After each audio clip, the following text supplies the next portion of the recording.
in places of authority and do evil things. Deliver us from vampires who will drink the blood of the nation and leave nothing behind. Bless our nation with good leaders. And for those that are there now, we thank you that you are helping them, that your grace and your wisdom is given to them to lead us forward into a good and a better situation. We give you thanks for your great wisdom that is now released into this nation. In Jesus' name, amen. At the rock of Yaman Homenesu Ejiji Tonton Sansain, I will need 100.9 FM. I start my day with a glass of this way tea. That's why I listen to Neat FM.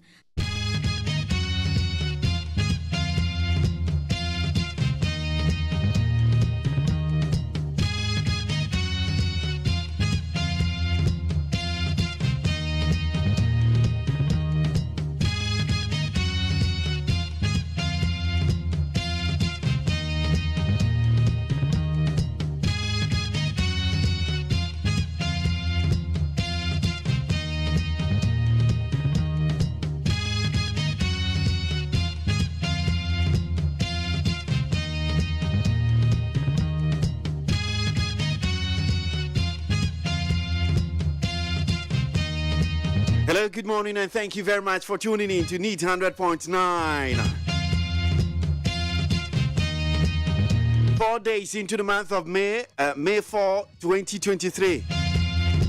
Yes, Mamina Chimama Kwaba, no Pension Rade, a Bue Quino de Amaya Daroma. Yawa Wadi, Yawan Kwa. And no Nini here, Titri. Nia Canada, Sinina, Yenshira, and Tiano Pay. Moje dia frusani na tachiremada aboagye mu dia se papa da ase nanso King David nsudi a hye urade sei na esi etimi de urade ase biom kura ka ho na no pe yesi kwanso aye kwai empo evreye kofie nya ye bia no yesi papa die kan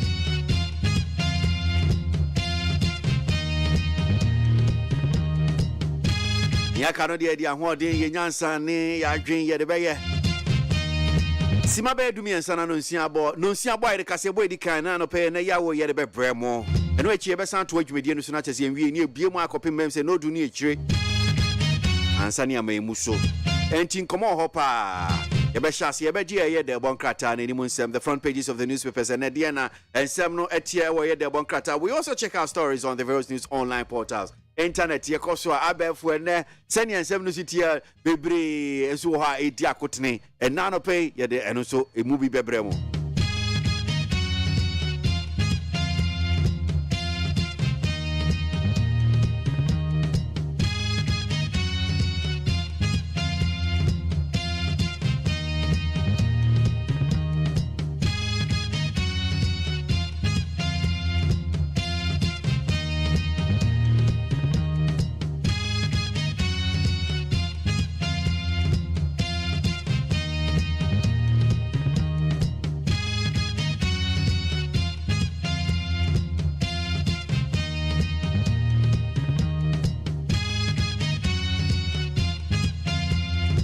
Mami fasra kese fama peacefmonline.com other online portals mi fasra ma ona minimum chance no sinesie news online portals and anope na yawo me ni de to so 9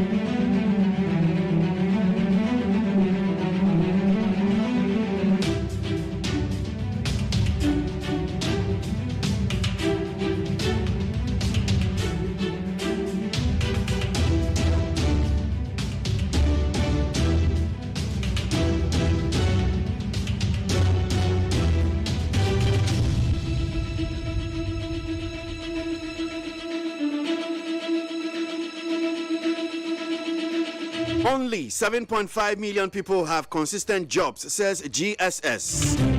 The Ghana Statistical Service has revealed that 2 out of every 3 unemployed persons in the country is female. Now, speaking of the launch of the third quarter labor statistics report of the Ghana Household Income and Expenditure Survey, government statistician Professor Samuel Kobna Enim reviews that a total of 1.76 million people in the labor force were unemployed. Ghana Statistical Service for the Kuntebu Biaba, a fan of ye, Ura, Ghana, a few more, and Yuma ye, and Nian Crown Cross, and ye boy a bra, one more the Ababa to join, 70 been one on your children, a year Ghana Hanum say, Nipa Bayer 7.5 million out of the 30 million population, no. Just one more Ejumano, but I say, we would a Jumana or Honomoda at the moment. Na eno kura nso no nkuntebu no wachi no wode ema uyi nipa beye miense bia osi emu mienu eye ema wo mu ni adwuma ye.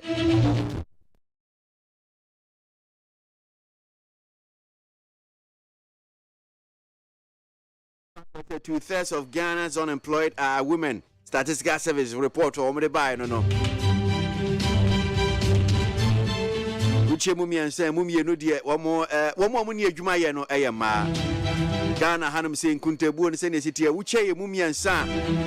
Ya ye we adwuma no che mumiensa mumienu de womo ye ma womo ni adwuma ye.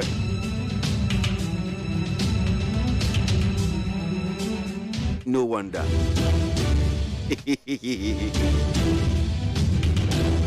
Etina man ha dwesa no.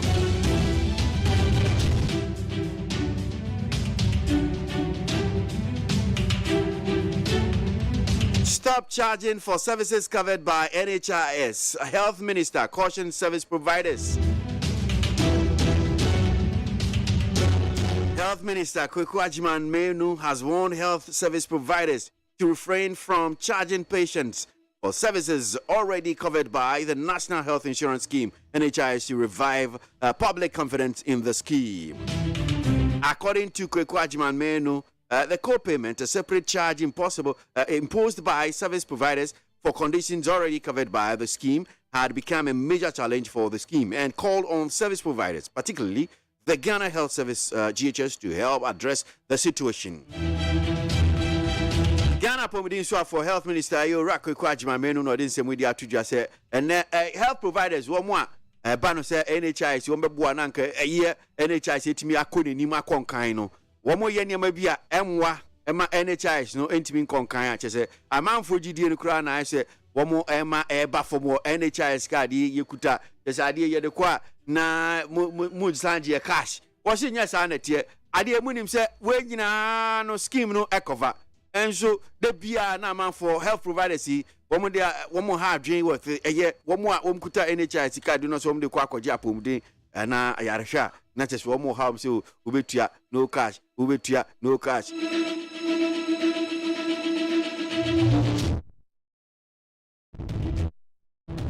Oni bia kan be chichi mu no sia kase bo na chi no ye to aso na just Galamsey Queen Aisha 1 convicted. Galamsey Queen Aisha 1 has been convicted after she changed her plea in the immigration offense she is facing at the High Court to guilty. Now, the Chinese Galamsey operator had earlier pleaded not guilty to 4 counts of undertaking a mining operation without license, facilitating the participation of persons engaged in mining operation, the illegal employment of foreigners, and entering Ghana while she has been prohibited from entry. But after months of trial, Aisha 1 decided to change her plea in the last charge, but her plea to count on illegal mining remains not guilty.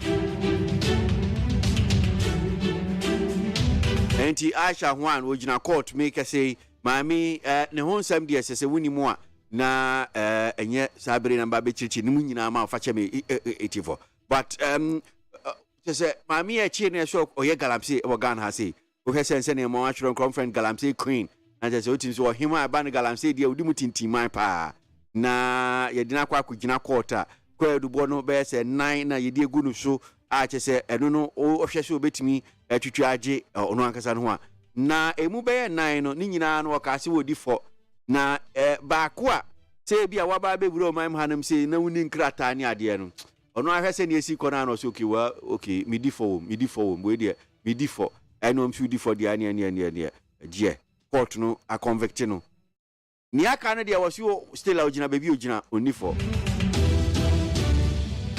Need 100.9 Ghana MONTIE student Sugui I pay $70 me here na me do craft me refuse kwabena kratia babna ma for transi I pay the one krata no enimu nsem na ya way the front pages of the newspaper send and no so tie oba be boa me akinkan ni nyina de aman e wo yedwumedie so ensem ko twuko bata esum se dontwe no dumaja esum Ghana Montie dwumadie so eye PeaceFMOnline.com, other major online portals in same near Yifi and pay trending stories. I'm going to share from the news online portals. You don't must say, Brasso, the newspapers. Come on, for transfer the pay. Come on, yo, Yanko. Abusia for the Bakata Daily Graphic Namadema Mwatiama Mwakwabe. Or the MSS gift ya fenyidas in Foni Abetua. And I work at 10 some 12 for say. Aya tekre with them ya yeseni bebre banwa man yosemuno. Then yai. But ya wa kwenya si ebe to me express yourself wa obi entumi nya yehwe. Ghana Statistical Service yebu akonta adiaba enipa a woni atuma ye wo Ghana ha na entretremu tre se enipa dodo no ayema ta wuchemu miensa emu mienu ayema womu ni atuma ye no womu so no womu kopa atuma ya womu bere pa afa mampani na nado danko akufuado ana wo stress yema asomje antina ye ntem na betumi aboa na impuntu aba ononyamfo dafia mapadi assembly kwada Supreme Court to say obi se trese abankra tipeni no ayemra kwan so ana Supreme Court trese ai ayemra kwan so Daniel Tans de Bokrat ananim ha justice ejay and work at some trafo say yan kasa wa bra esuro bi anim yan kasa wa bra obi ehunahuna yan emu obi anko obi akasa bo anse ne yam tata sene proye kwaso wa baabi a yenya kukuturo na yenka no tesade ete prostate cancer womo trese ha nipa bebrepa especially uba Ghana ha enti Professor Lesejay ene wotu yefo se yanso ye hu yie ansam trafo kro yai ononyamfo kojo opon kroma ene wo kata ense ye kan samfa economy ho a yenka no sade ete pepepe na me yentantia no Abronsan bi buye ewa adanta nipa baako awu miensan so aprepra ogu ayaresabia na Telegraph Democrat ananim ha emra sebedafie ana womu akwatena se agengene hoyi Chief Justice foforo ayabonidin sa yabagina tumu anase yanyene ntum time hotel ejebo His Excellency Dr. Alhaji Mahmoud Bawumia, the Vice President, you afeidi watia simusa officially MPP amanyo kokoto eba koyi Frank Tufu a ono nso otimubi afen semtrefo en womuta se emra ebo ye ho ban no womunse no womunsakra mu kakra sade ebeya ebenya ye fa ahodie na ya ka asem no te sade ete owura bi akum ne girlfriend wadane enti aposi force se no ononyamfo to gated na pro ball kwa half region na wakwa akobon to a wo asre wonum se womo to aba womo entoma no na wiase nyina wo pe obi a wo bod ribbons pa eba no football mu se nipa no tumi bod ribbons pa aya brantia Muhammad Kudus na a Daily Post Democrat ananim ha Clementa Park yo wayamra sewetani ma de se wabusa south ana wapa MPP fo ho ntoman entoma bayia wo mutre so wura bi pemra sebeda akonya ewa afada to south nso ode aban ka ene wode ya campaign minority force ente a gold mafia documentary no wo mu ba bedom wasukwesa nsem bi wo ho no mu a edika kanima mpani tontamani mahama His Excellency ode na probo ewo upper east region no eno ho asem nso ewa ha the new crusading guide enim ha His Excellency the Vice President Dr. Alhaji Mahmoud Bawumia afedi awatu nanum tua kokatra mra sebedafo majority say obedina ne ato no so aba na say urade ye nadom a watu franka ede ama osunu kokroko MPP amanyoko Youth Temperament Agency NIC en womalanti new moderacy ya omu befa mmebu na djuma eye 6,000 omu koye djuma wa insurance companies mu a eno nso ebeboa ma mmebu no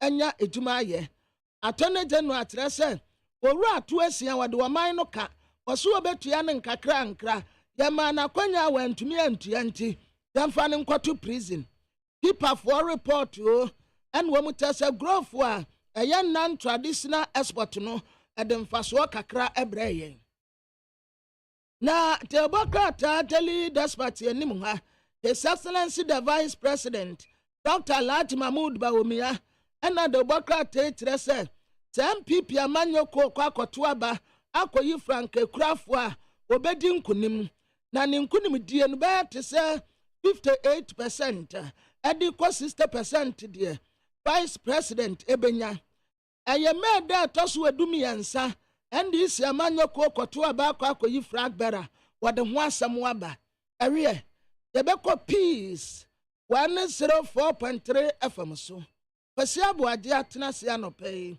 yɛwɔ nsɛm bebree ɛdema mo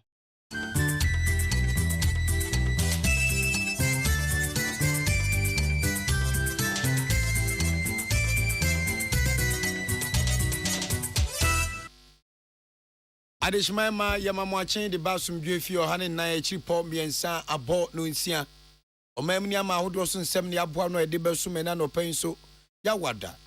Ye comes in Nipa Wachichin Ben Chebeti and Ne and Nam Infidiabiso and Amoso, Na Muhu, my dear Coso, Ewo Omemo. The Quasantimema Crobia Santicoto Coin with 240 to open Swabbe Bew. Nasa Sesu, Dum Kumase, Usikanini and Sani, Doctor, or Sir Kwame Despite, and hello 101.5.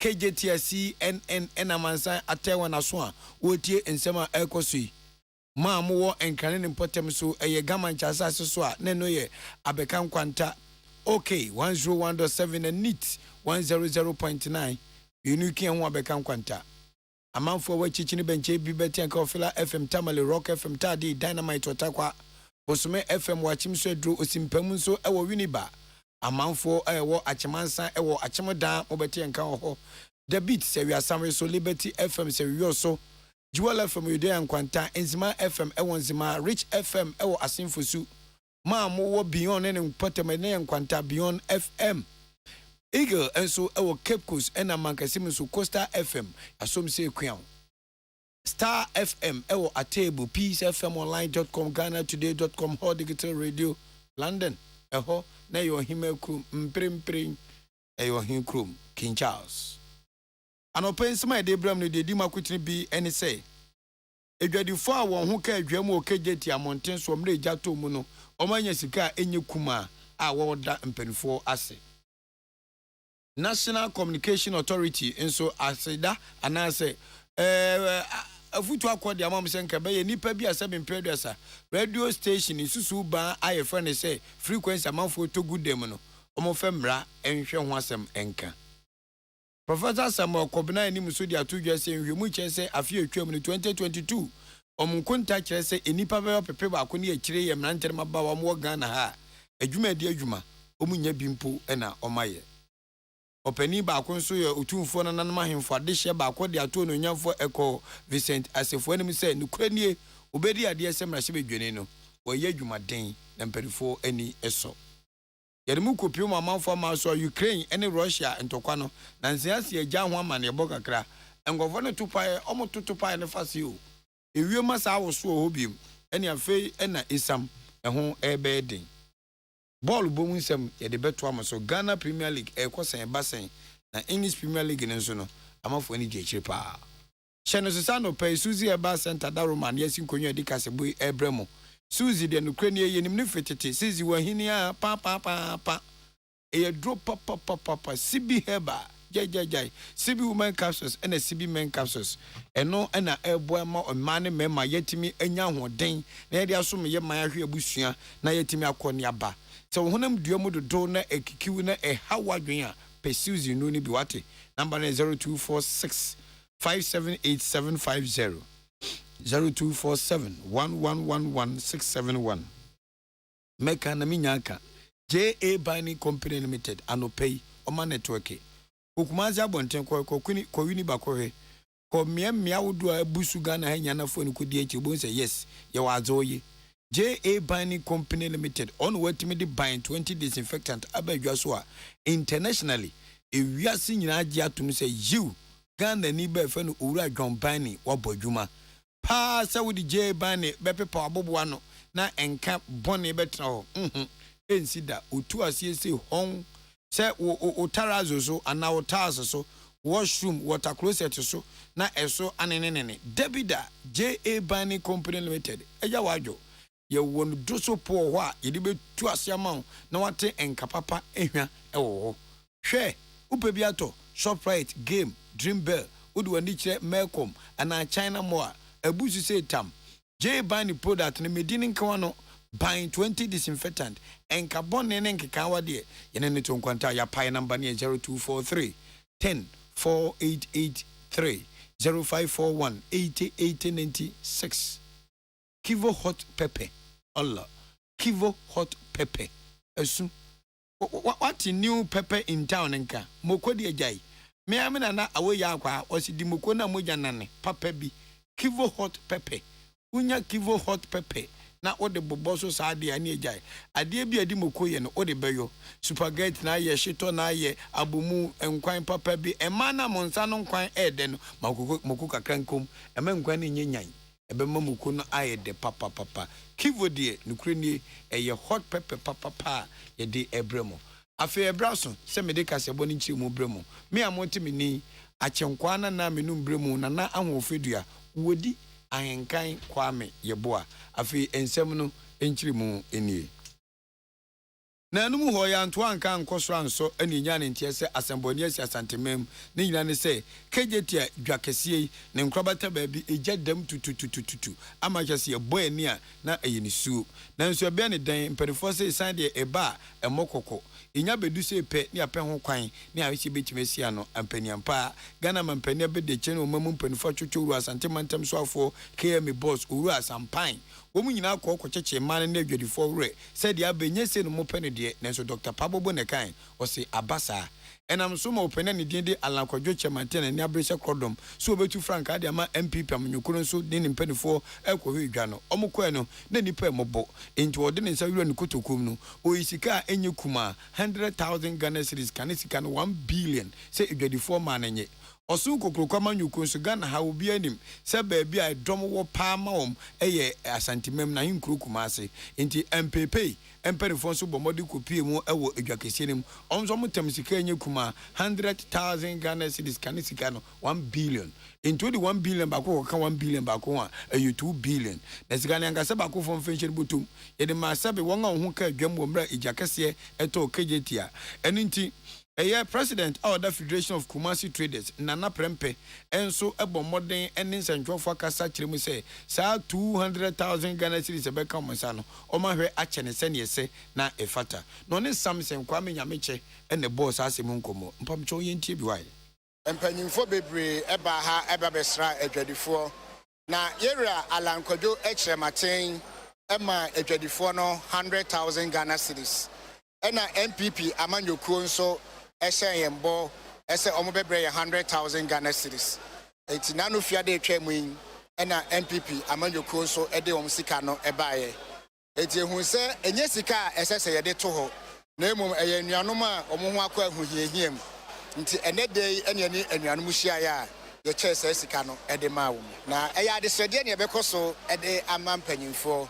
yede to local government minister nim through KMA any abamu mpanyifo nyina se de ni dwetire ahye kra no oni ani da so so osimi hye bibia se de nim se aban entimi ntam sika emfa meche na emom aban adwumaku a eye maslog ya besre se aban en through maslog ombetimi aso adwadifo ya sene bosia se bidwadini bi gi a otimi ha no ho kakra eni amutie owura efe Nana Prempe oni Samson Kwame Nyameche ne boss ankomo ye no supin e bi di bre won krampompo ma ya to apitin wiem na enu achi no pani efe na Albert Kofi Mensa ofe ono oye opani okwagia alakwadwo chematen a wo pe frank atu MPP amnyukuni dim ono so edi nsimbi eto Samson anim Sani honorable Anankodwo chematen eti adwadifo ha oni e problem a ewo Kumasi kejetia atoyere nchama etu wo mo no Ankeka Alanchamatin edi buy ya o de be support to bua 100,000 Ghana cedis. In fact, adwadifo na me buy me begina mu ma me papa no. In fact, o mani age. Esan se nipa onyanye president onyameye omampani na watimi adwene adwadifo esan se no ye former minister of trade and industry ntino. Na odwene ma adwadifo. Sabre wo so omampani akonwa. enam adwempa ene se o si dwe adwadifo man no ho no enu nti na sa incidents we si e otu mrika ebe chia o mo be ma o mo yakọ ana wasan de ni sika asan be support adwadifo no se ne ebe ya ebe ma dwadie no akoso we chese papa na hisu adi ho no eso Albert Kofi Mensa offer ekojina alankwadwe chematani mu omra mo chiches Canada madwadifo na semo no so de tudwa na madaroma ye dibi amamono executive director openia na kanena oda media foundation ano West Africa meche eni mprempe de oye dean of communication studies ewo university I to the Wisconsin University na professor Kwame Kakari asem en America no ye mpasa na nse omoye nhwemu de betudwa say Ghana sabi de obonyuma ne nsentwadwuma no se ami ani kon afenyo bi antutu akwama daje be die dokono kwa ene asi bo mi na asembe na professor Kwame Kakari o kan sa no ono se ai ene uba Ghana ha kan nanka businessmen ene bi radio station TV station into adwuma mo ye no omo de pare yo ne fenchim yo ene omo de yo omo bodere watim say yes radio station is mo kan de no kuretro do amane a wo bo de edam ti se kwantempom mu no nanso ene amanyofo dodo na enye sika se tam ti do ma ene say onya bedi MP pe acha afenefa konfiemenu was maybe radio station inti radio station bebrebe abusu say tam awo Ghana ha no dodo na amanyofo dia na se ekoba se amanyoni a wo amanyoko ekobie radio station maw no ofa se Isaac Poku wo baba adwuma wo a na se wo ye adwuma na se amanyoni na bibia enya woni wa akwaka so konfo se ko wonu otu akaboso me wono so be radio station inti opani chema ene anoya ya ekoso ensema enye ne kure ha ye ni kan twantro de tumpanifo so eso pampanifo bi so na nado dan kwakufo de Ghana mampani pe echi a wo twena bo so sense ono oni na manyokom ne boss wa bie radio station na mano no ono amanyoko ba akunim obi ntu so mampani dada John Dramani Mahamam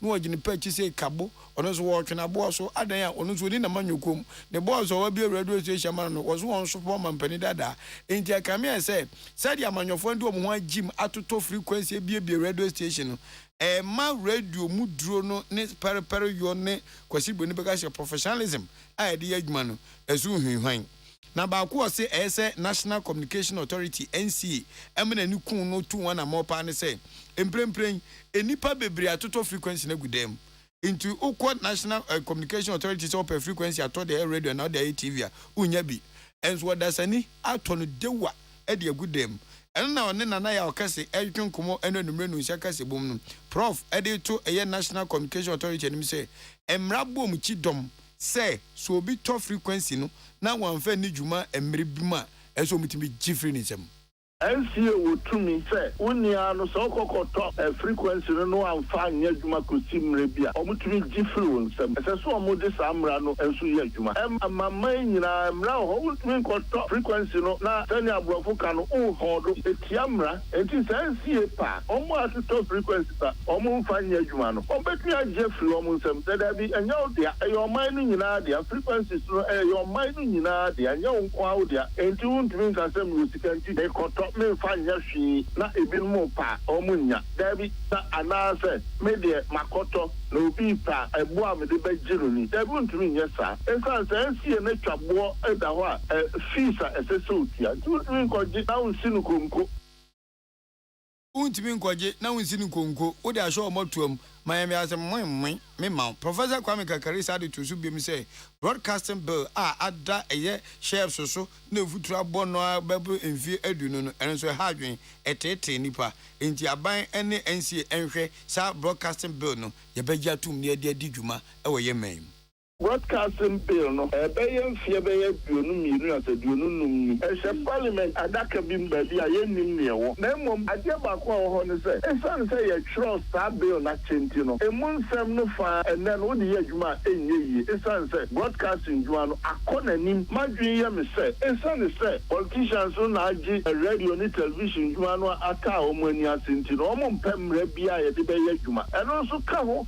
na ama central dwuma no ho fa atoch show no bia kotra radio so ano o ka ne ope o ye ne ope asem bia free na numu asabi na o ka so sha TV so ne radio so nipa bi wo ha oso akufo adumu oso John Mahama mu obedi na temfree na pampe makosini na ase sankrofo politicians na a high one wo omu radio stations a omu di sedwen entino nipa ti say no omu pesa yede mra bia beba esanse yede mra ba omu ntumi mfa radio no enye sane a omu pe say yede mra beba ta adwuma yi ho a omu ntumi mfa radio no enye sade omu pe eni ntino obi abedi MP a osmabie radio station obinya minister osmabie radio station sade be ya no tumi na wanya no ode sa ne radio station bebo tumi ne ho ban asama waya enye no kurakura ro chenchenchena no kure monka mame asema nka ma na obetima gya tukura se yiwedi Professor Kwame Kakari former executive director Media Foundation for West Africa Professor Samakwabena enim enso ye opani a ba Ghana ha aban kuntabuo hina wono na wodawma no wodin kuntabia ba afie twa mu no 2022 kuntabuo first quarter and as a third quarter no ene wodi abai na asema woka nyina say we etiawa omo hwehwe mu duadua mu fifim bibi mu no de akopie nyina ne say enipa wo Ghana ha sabi ebi ye mmabu na woni adwuma no omo ye opepe baako akiripo enso ne nsia 1.76 million persons ena omo ye Ghana for de share ade achi kokuro kwa nyankopon hu ye mobo na ye de anya adwuma ya betra Dr. Sekwam despite fidi kase so a ye adwuma nti bosome so a Dr. Fradix betu ayekai ye nuanu bi nso omo ni adwuma ye areho na se nipo mu ni adwuma ye no eye opepe baako akiripo enso ani nsia 1.76 million persons eno mo memu a wo mu ni adwuma ye wosi ebi mo ho anukwe ni omo ye mrante anka mojamu di omo afusane na enso so obenya adwuma ye paa de enho eden enyuma nso anka Ghana fododo na ani gye so munya adwuma beye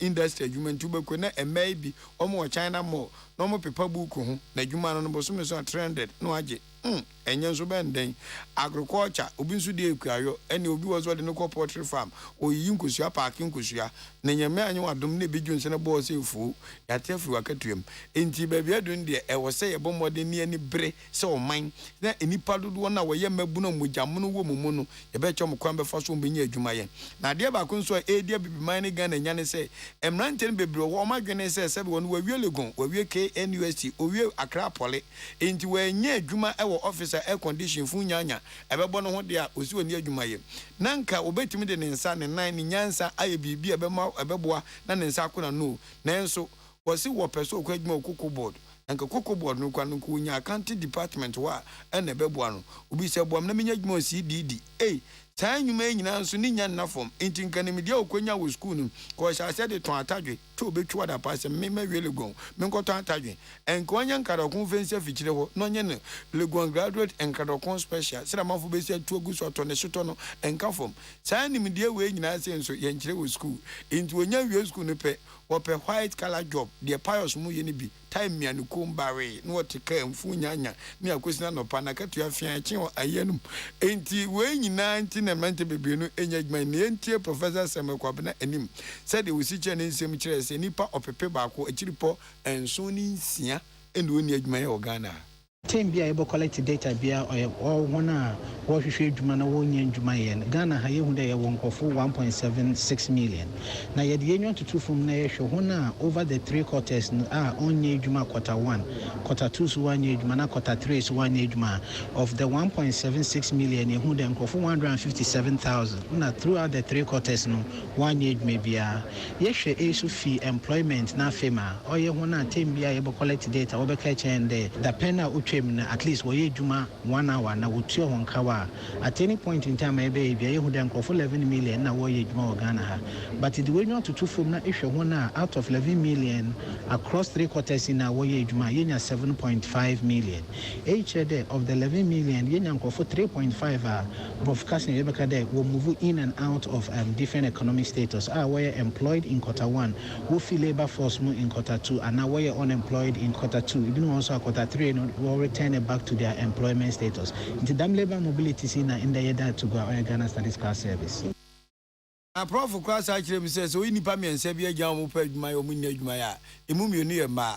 no oba no ojan tell we see atwi ne nimpa na master na nim chen asphalt so say tun enso so ne adwuma na no more repair he more ne eyelash awaye no na wig guni trees no see ba jine he eno go timi bie mumu a kese no kranie otwa e man bi bre papa said na ho fe TNT so be adwuma pa de we nya Ministry of Finance ho ankwahia oni adwuma ye so afọ abe de che ohwe pa de ne adwuma nsem so mema no nyamfo bright rekubrobe aka name ono so di tudwa say Ghana Statistical Service omo di nsem se betudwa na aboa om na ma aban so atima da no so no wajetum se adwuma we se aban ye no oboa ne nipa dodo na so enya enwuma eye yentie a report to Ghana Statistical Service every quarter biano also generate sadi na a guide aban in terms of policies need decisions are ebeya edi ebeba edi serve unemployment back from omodi amai say no efe na ban so contrast na yes ya hwehwem so that policies are yede beba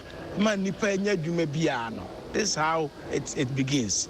And Tianyani say no, we thank the Statistical Service for churning out this report. Moving forward, these are what guides policy and decision making. Any amutie so afọ be de chwa pa de ni nyuma sem so e wo memo no nyam for bright reku probe I dodo na body man fe ni name ye de mo konkon hwa na yaje enkrato ye ba ye beko amanfo amaso na ball bomu nsem so ye de atoa mo so etiefo ye bu. Tune it in, turn it up, Peace FM, and rip off the knob. Peace FM. Amanfo, the Amoka Chef Freddy's Corner Home Appliances or the Abba Freddy's Corner Home Appliances Center. Home appliances are a ye papabia, a biwo brands Bain, Media, Samsung, Kaiware, TCL, TV, air conditioner, freezers, fridges, water dispensers, and Nidia Kekeka home. Nia ubenya good warranty dear. Of Freddy's Corner Home Appliances Ukokumemle. CCTV a Boama monitor of properties, any business at anywhere in the world. CCTV and Nidaho, a wood detector, clear pictures. Wi-Fi connector. Ultimate connector my phone. Now monitor baby we are CBA.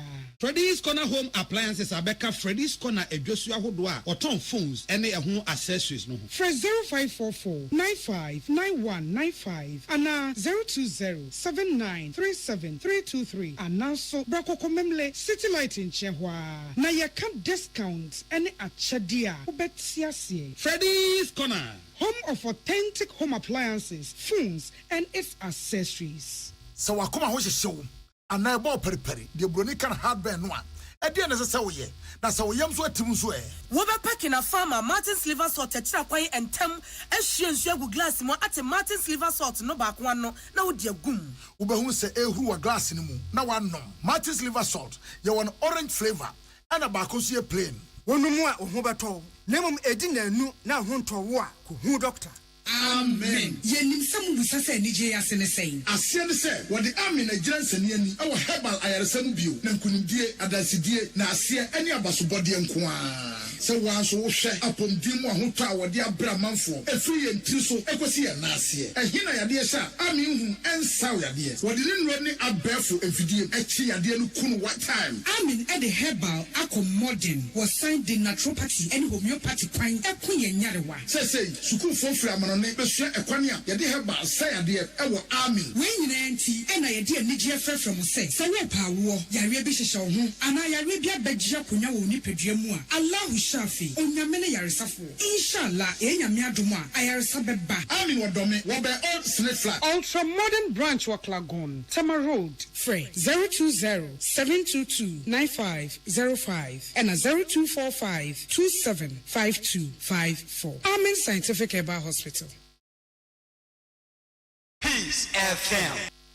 Tune it in, turn it up, Peace FM, and rip off the knob.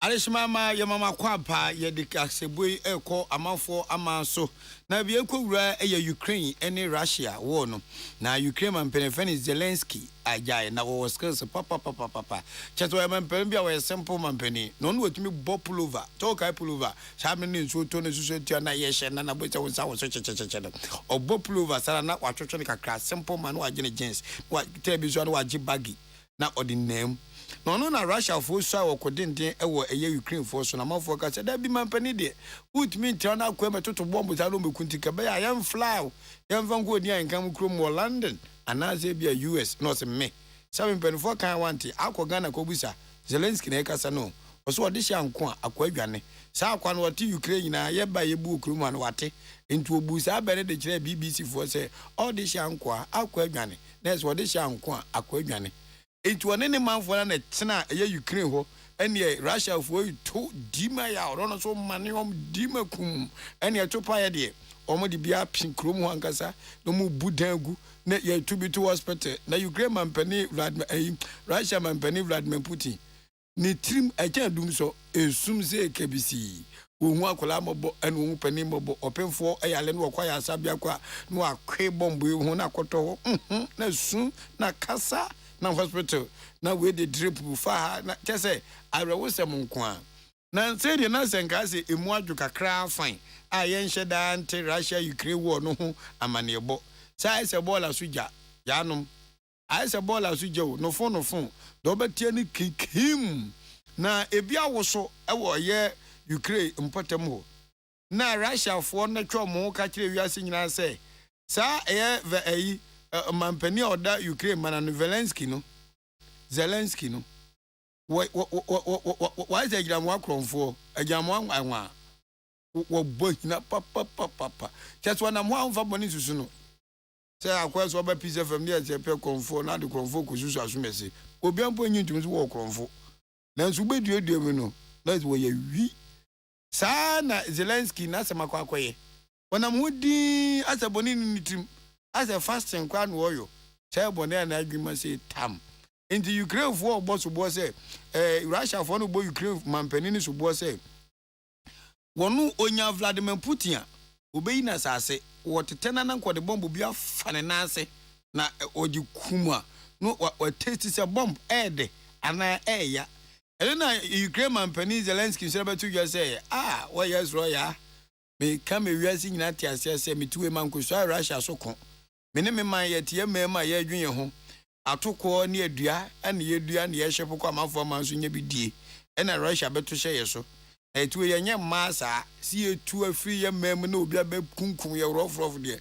ye ntu ne ntu kina na emom no enkra mede ma ne Vladimir Putin say ye nsu a o ma bia so ntokwa emom ma bi besu aye so ntokwa ye nkronkuma ye nkura kese ya hye so ye bebo ho ban otu bomum ye nsa ye be ma no nwotwe njo ndi wa boni pohojo pass obeda ni hufo no watu afiri ni mem no be hu na ne de debi obebo ne hye eho ban obebo ne nkrunkuma ne nkru nkitenkete ho ban ti entokwa nanka ayese edwo kakaka o Russia pom ho no yanom se nhye da anwo sa o Russia for say Ukraine mampani nya obeku omoma mampani Vladimir Putin ena Zelensky no ye Ukraine mampani say onye na dwonso obeku bia ne momu ne obo na de hye ene na hye ho eban afei agudie mu nsem ball obo Ghana Premier League no egusu a aka match makoma miens enum na de bibia be na wiye for 2022-2023 football season no na nyame adma me de be ampa ebedwa Samates ene Accra so phobia yi ene de bobo so Tamale City enso no King Faisal Babies omunyina obia betima ko relegation intimu be he papa Asante Kotoko metema kuma pembeba yakuma pemne da so ba tebeko so akum bibie ni Go Stars omnom na de be bani wo ho brekum Chelsea eziade Chelsea na wa ayi abrochimam ne de elfo chen gobe uso mu na tuto otokura wonyengo na de sen Chelsea wo England no even Chelsea the lose the Blues no one the lose mone Ghana Chelsea ne brekum Chelsea ono so ne Accra Lions ene bebo a great Olympics Olymasholi boboling konson omni ya ye koda dadai ye kotokuro yas ye nyom ne bobo ye heu bibia ntimi sisa na Olympics ne so nyina yi ana kotokuro yas nso no ni koma e bawe ono no so team mako aduonu ni nyina ayire na pampam nti Lagos cities enso ni nso atraman ene de bom say farm mediama Pius Bedi Bansi team no support no omni Bechem United ena ede bebo so RTU Shem say Jata enso ene Dreams FC ena ede ebe yantam so afi yanko English Premier League aja wajo Liverpool enra omoche Fulham pomeka ba ko mantimante Manchester City antentam yeko support West Ham United enzo amfa yanum yesabe support team ba ko no enti omo share West Ham for ekamiensa na West Ham for ntimiante musu ebedi za anwamo ene Brighton for omone Manchester United bobo United de bogum Sharon so say Spanish La Liga no so Villarreal any Valencia and Bebo Atletico Madrid amobo 1-1 Atletico Madrid and so any Cadiz and so boy no yeshom enum no mete bako go for ya bon you tell you so ebomodi trafie no mede ne akwana ntweni o Celtic de say ni Celta Vigo Celta Vigo ni Any Celta Vigo, and almost share Kabako, Gadefi for the Gatefi, share Kabako, editia, Celta Vigo. Now, dear, ye na ye requine, Champions League never Barcelona. Real Madrid, any Manchester City. See Vinicius, Nenano, it me polish home, net da hone home. Samson Brandt, friend say, the go king. Kila bakope ajawajo onusi je Benzema onusi jem na de Manchester for any university team sinya kan say ye nim team onim Champions League na gie ye fe Real Madrid na Man City for so ma so ja no ko na o Vinicius any Rodrigo a kachre ayi Abrante number 10 say won want to know za hala no na ni su batiri say te inti Real Madrid na so mboba mom top players na sheda mo home said a bear don't be so Man City mono. A best if you in school. A hand edicas a bonesi. A chinkwana nam bremo na ho fedia. Dia and kind kwame your poa. Mamu any tia adeshi. In me queta ya chine dian upon Siakas a bunso bremo. And no dear. And no any J.A. Bani Company Limited. Oh, J.A. Bani. Hey, Masa, Adipadonia Noto. Utimusa about 10 yaje, about time, Omeniaje, says Uncle Ebu Mudu or Munquala Blumuna, where now Crabbe Junso, and I made a mebando on Yonso, and Yanocre. I could have been one grabbing one Yonso. Miss Obiti Acrobat to say, oh, Chad Jonso, no 18 years. It was Jonso. Takobazi said the money to him, Unya J.A. Bani, buy 20 disinfectant. A bed clear sent to Bonnet Johnson near the day, Bonse open to Mamma, Nentefre, Debbie, Beccanina, one time for your mind of Fred J. Bani was 0243 10 4883 0541 8096.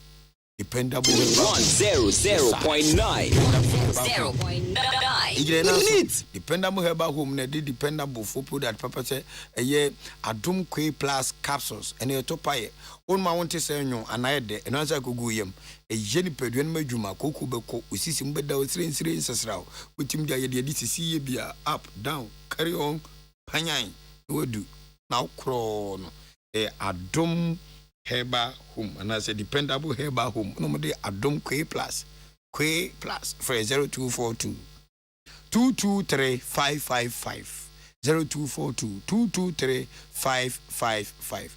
Okay, Kivo hot pepper. Eja waju. Ya unse na say nkuko fun abusu ya dwama so ntino. U de na se mu onyan. Aja akokọ nkwa ne mu onyan. Mukwa nkom. Mamukoni jeni nkum na unya Kivo hot pepper ala wakobado isere ni mokwa watawo emawa no pebi emrante ni pebi amesiriwa pebi so oba ye nkwan wo ye froy no the Kivo hot pepper what the pepper them with the shito na su I did so beti nyenya we kire na unya noodles spaghetti Italia shito stew enkwan rade ama me kwando nkate kwando pay na the Kivo hot pepper with your gum nyavu na ko twumu ani asi na ko pepper so Kivo hot pepper them with the shit all says here the Suzy Herbal Center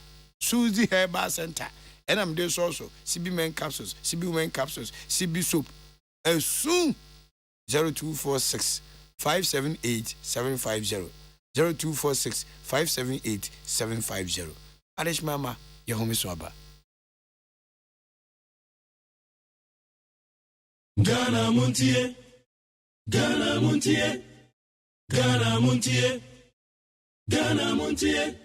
Odisampa Kasia Kowaka Tamunsa Amaya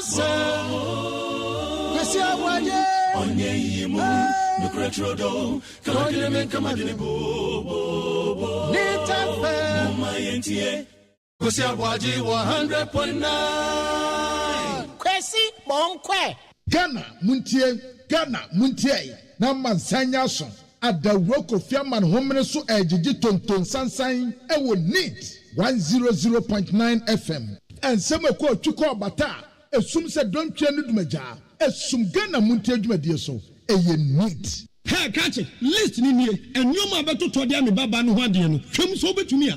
Asew.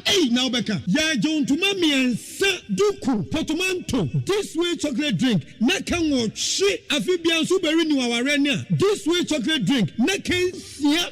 Asew. Wo den kan no ntumi ho. Me be mo anu nso hye kwa de aka ho. Wo hwe de wapi ho. Wo ka se batete. Eda fom wo. This way chocolate drink.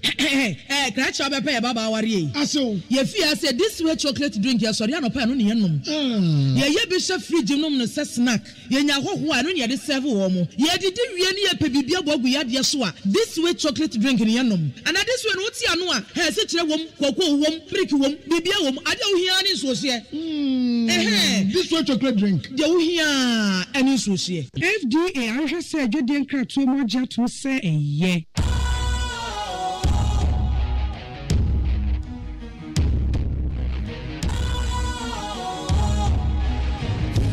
cool, fresh and trendy way to know.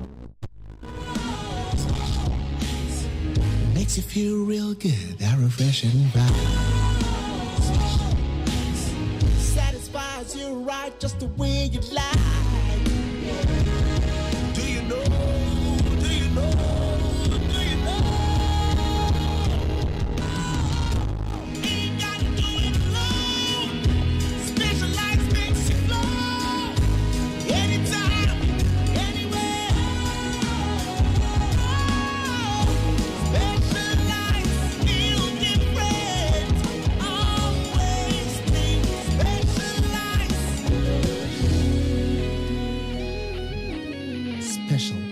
Natural mineral water. Feel different. Think special. This advertisement has been vetted and approved by the FDA. Ghana Montie. Ghana Montie. Ghana Montie.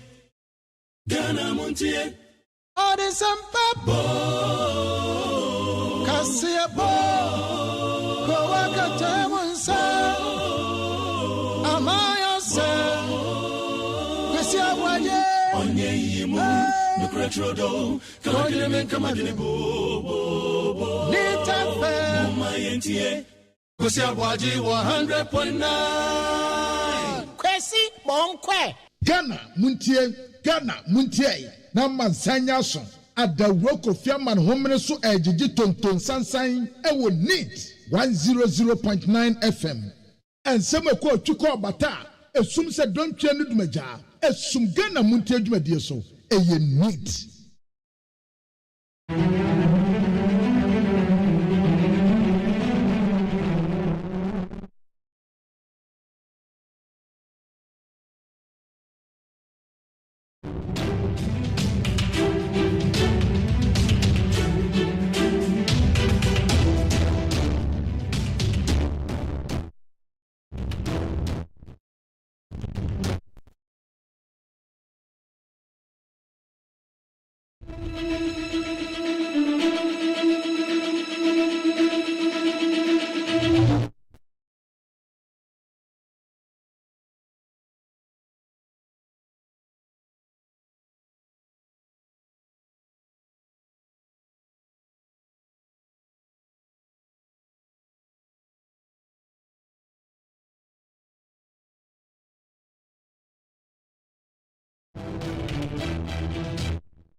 Ghana is very hopeful.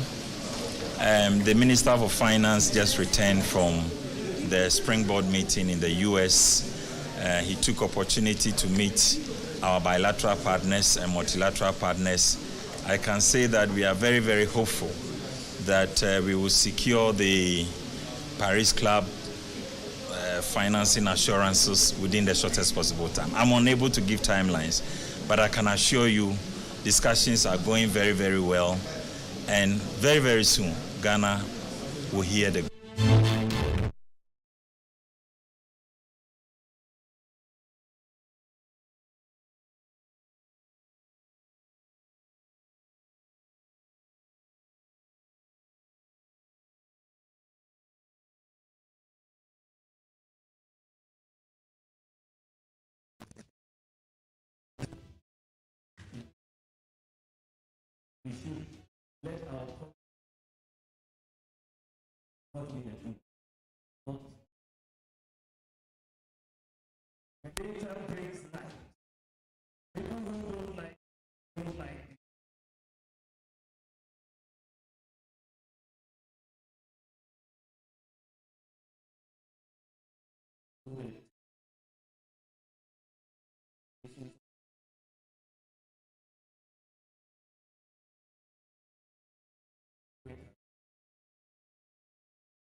the next couple of months, we will be able to face this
Talking about 11 million of our population that at any point in time they are employed, those who are working by themselves, own account workers, and those who are contributing family workers, largely they do not have any forms of contract binding what they do. It's about 2/3 of that. Then we find female dominating among those who are vulnerably employed with a percentage point difference of about 21%. So this is the headline figure that we've always worked with when we come to unemployment, whether it's 13.4, 13.7, 13.9. And as I indicated, we are always concerned about this figure. We didn't deviate from what we know from the census in terms of what our unemployment rate is. During the 2021 population and housing census, we got an unemployment rate of 13.4, and throughout the 3 quarters that we followed the same households, we still have figures in the region of 13.4 and 13.9, depicting the unemployment rate that we have in Ghana. Consistent with our censuses and our surveys, we've seen this as predominantly an urban phenomenon. Honorable Deputy Minister, distinguished ladies and gentlemen, let's slow down the conversation on that, and now let's begin to think about what is happening to whether somebody is employed or somebody is not employed. The benefit that you get from following the same people. So we took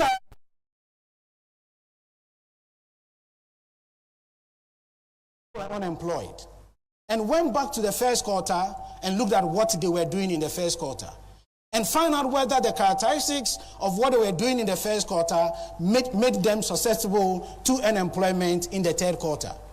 And what we saw is that in the first quarter of 2022, those who were unemployed in the third quarter, about 2/3 of them were in vulnerable employment. And this goes back is the characteristics of what they do. That is what we need to pay emphasis on rather than the rate. So those who are unemployed in the third quarter, go back to the first quarter, find out what they are doing, And what they were doing in the first quarter were activities that we characterize as vulnerable employment. Specifically those who are in non-agri self-employed without employees, about a third of it. Agricultural contributing worker, about 17% of that. That alone is taking about 50% of those who were employed in the first quarter but were doing vulnerable work. For that reason, in the third quarter, they became unemployed.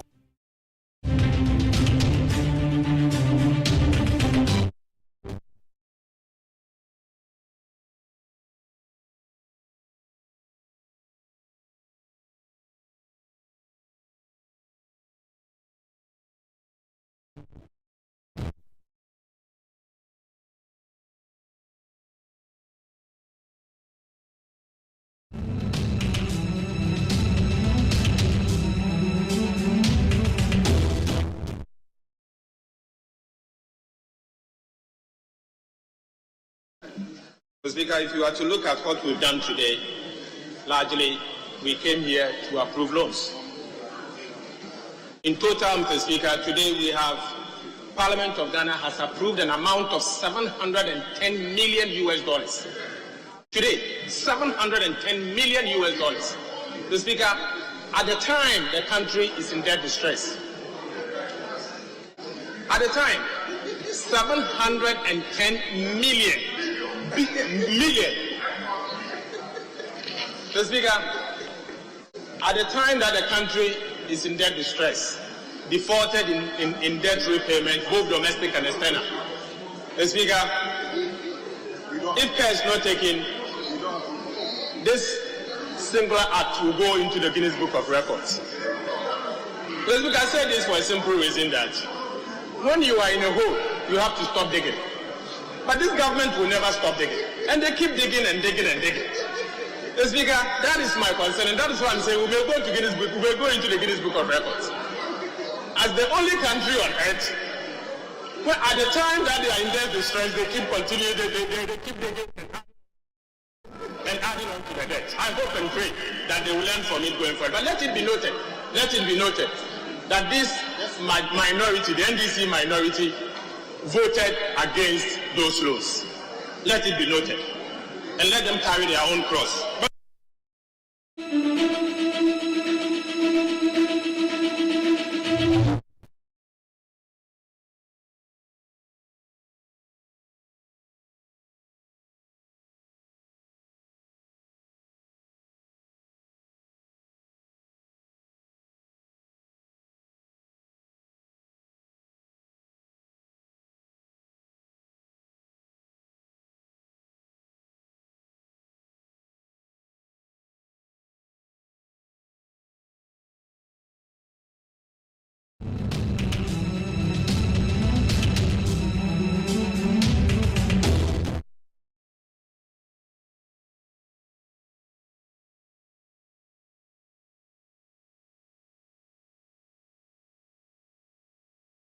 I'm very angry with them.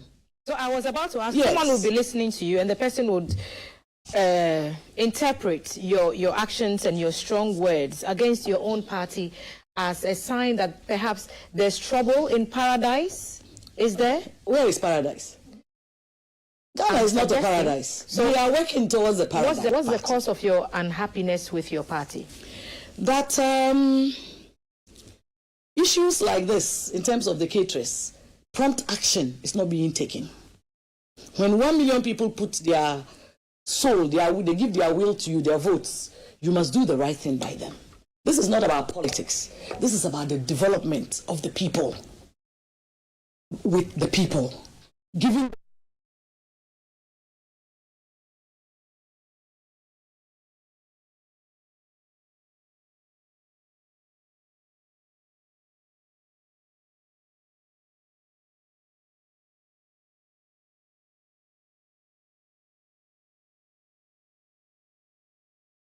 are like that everywhere. But why are you a leader? You are a leader to solve the problems. I want to see my government that I believe in to set up.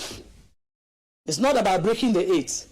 It's about solving the problems of the people of Ghana. That is why you are elected.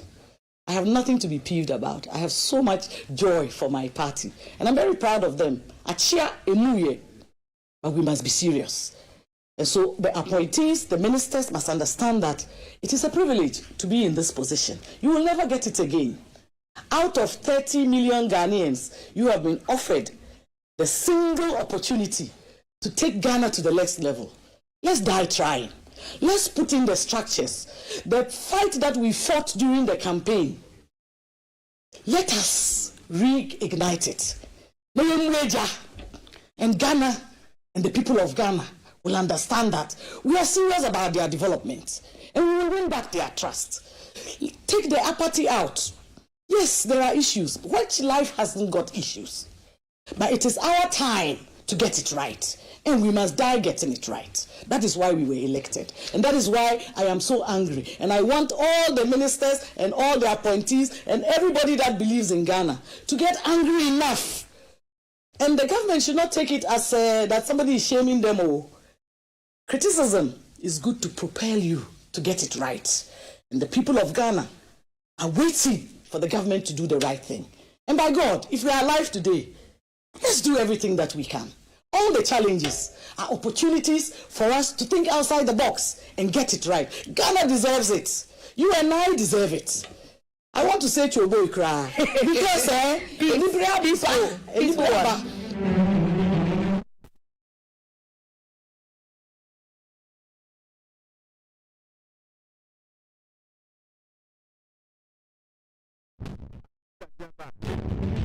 and kind know what Bemu or MPP ni Rebecca know a national women's organizer ma MPP amanyokoro.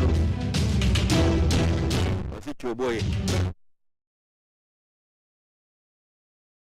What I mean that was where 9 and I pense I can't me baby din come baby here near cause of my Ghana mu enti ese Ghana MONTIE see ABOAGYE me nam digi me dey chiame I be what tran say obekin kan 7 no e dey amaye.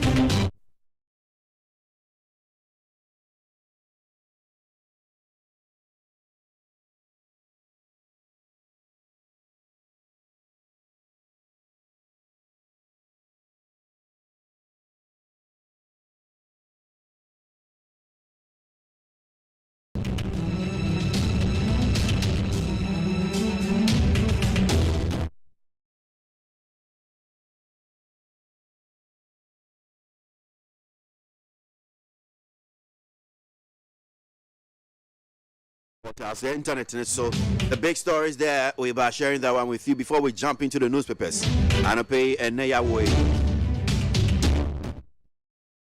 Papa and Semno at Dawson. A Dawson, and Tian Shasia, na yetimi at the Dodona at the Abremo. And I pay need 100.9 Ghana MONTIE.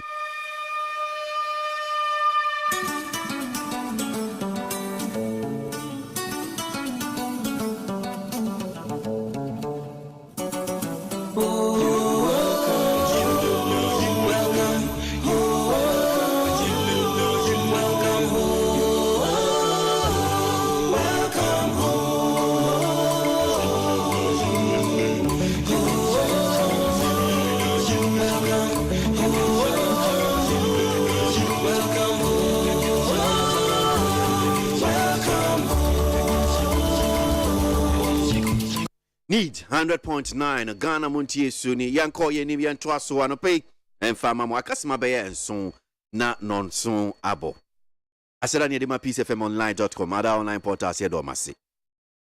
Yanyin semne.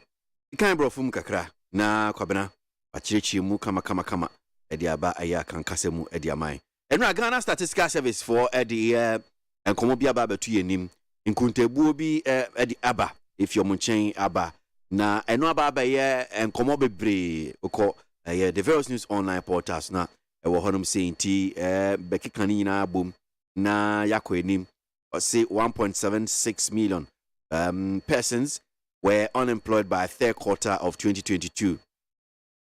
Ghana Statistical Service for normal council. See, data from the Ghana Statistical Service indicate that about 1.76 million persons, 76 million persons were unemployed by the third quarter of 2022. And there's another one also here from the same Ghana Statistical Service. that says that only 7.5 million people have consistent jobs. GSS. So the Ghana Statistical Service has revealed that 2 out of every 3 unemployed persons in the country is female. Now speaking at the launch of the third quarter labor statistics report of the Ghana Household Income and Expenditure Survey, government statistician Professor Samuel Obna Enim reveals that a total of 1.76 million people in the labor force were unemployed. But the big one that Medeka one person also maybe fine read maybe some more of that particular one says 2/3 of Ghana's unemployed population are women. Ghana Statistical Service report. The 2022 Annual Household Income and Expenditure Survey third quarter labor statistics report launched in Accra today, so that's yesterday, has revealed that 2 out of every 3 unemployed persons in the country are females. The government statistician, Professor Samuel Obna Enim, emphasized that the high rate of female unemployment were not solely due to their gender. Professor Enim called on the government and other stakeholders to work together to create policies and initiatives to tackle unemployment, especially among women. Babna? Yo, abusuafo mame nsa asiem free baby a of akwesi esa asie free. Aye aba kontabufo government statistician. Ni dian kasa de Professor Samuel Kwabena Enim. Ono na obu akonta yi. Na kontabu no na wo tre nipa ewa adumaye. Wo ba Ghana hanum se ya memfa ne se ya dodo ya ye wa he obakwesisi ya buro 30 million wa hu. Ya buro 30 million. Enti memfa ne se Ghana fo be te se 30 million no. Omu a ewa adumaye ya okoba de bia se otumi koba de bia na adumanie. Omu ya 7.5 million. 7.5 million. Omu a ewa adumaye ekoba de bia no. Omu dodo eno no. Enti na wobu akonta ade afagana sade ye adumasi eye etie. Na no ana o se bu akonta ne bio. Ana wo kire se omu nso de omu bu akonta third quarter no. Omu ni adumaya kura kire se ono de woni hwe ya kura woni bi. Eye 1.76 million. 1.76 million de omu ni hwe ya kura. Omu nso adodo no no.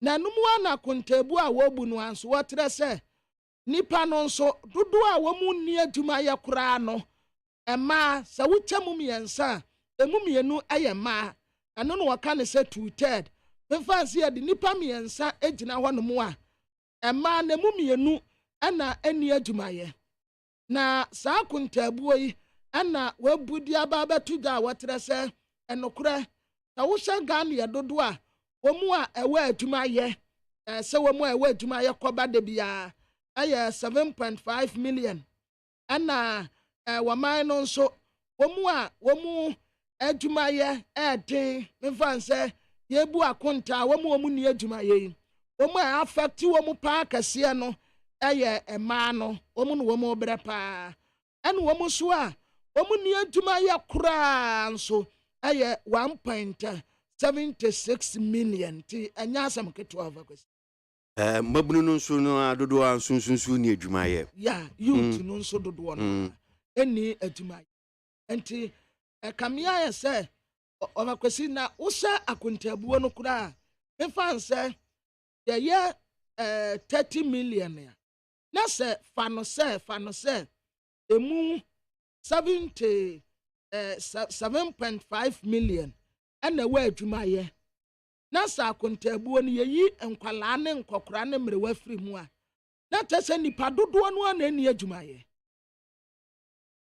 na wo hye akontabuo na eba ye na obakwesi womu a womu ni adwumaye no omo dɔɔso ana youth no nso ana affect womu kase pa Adi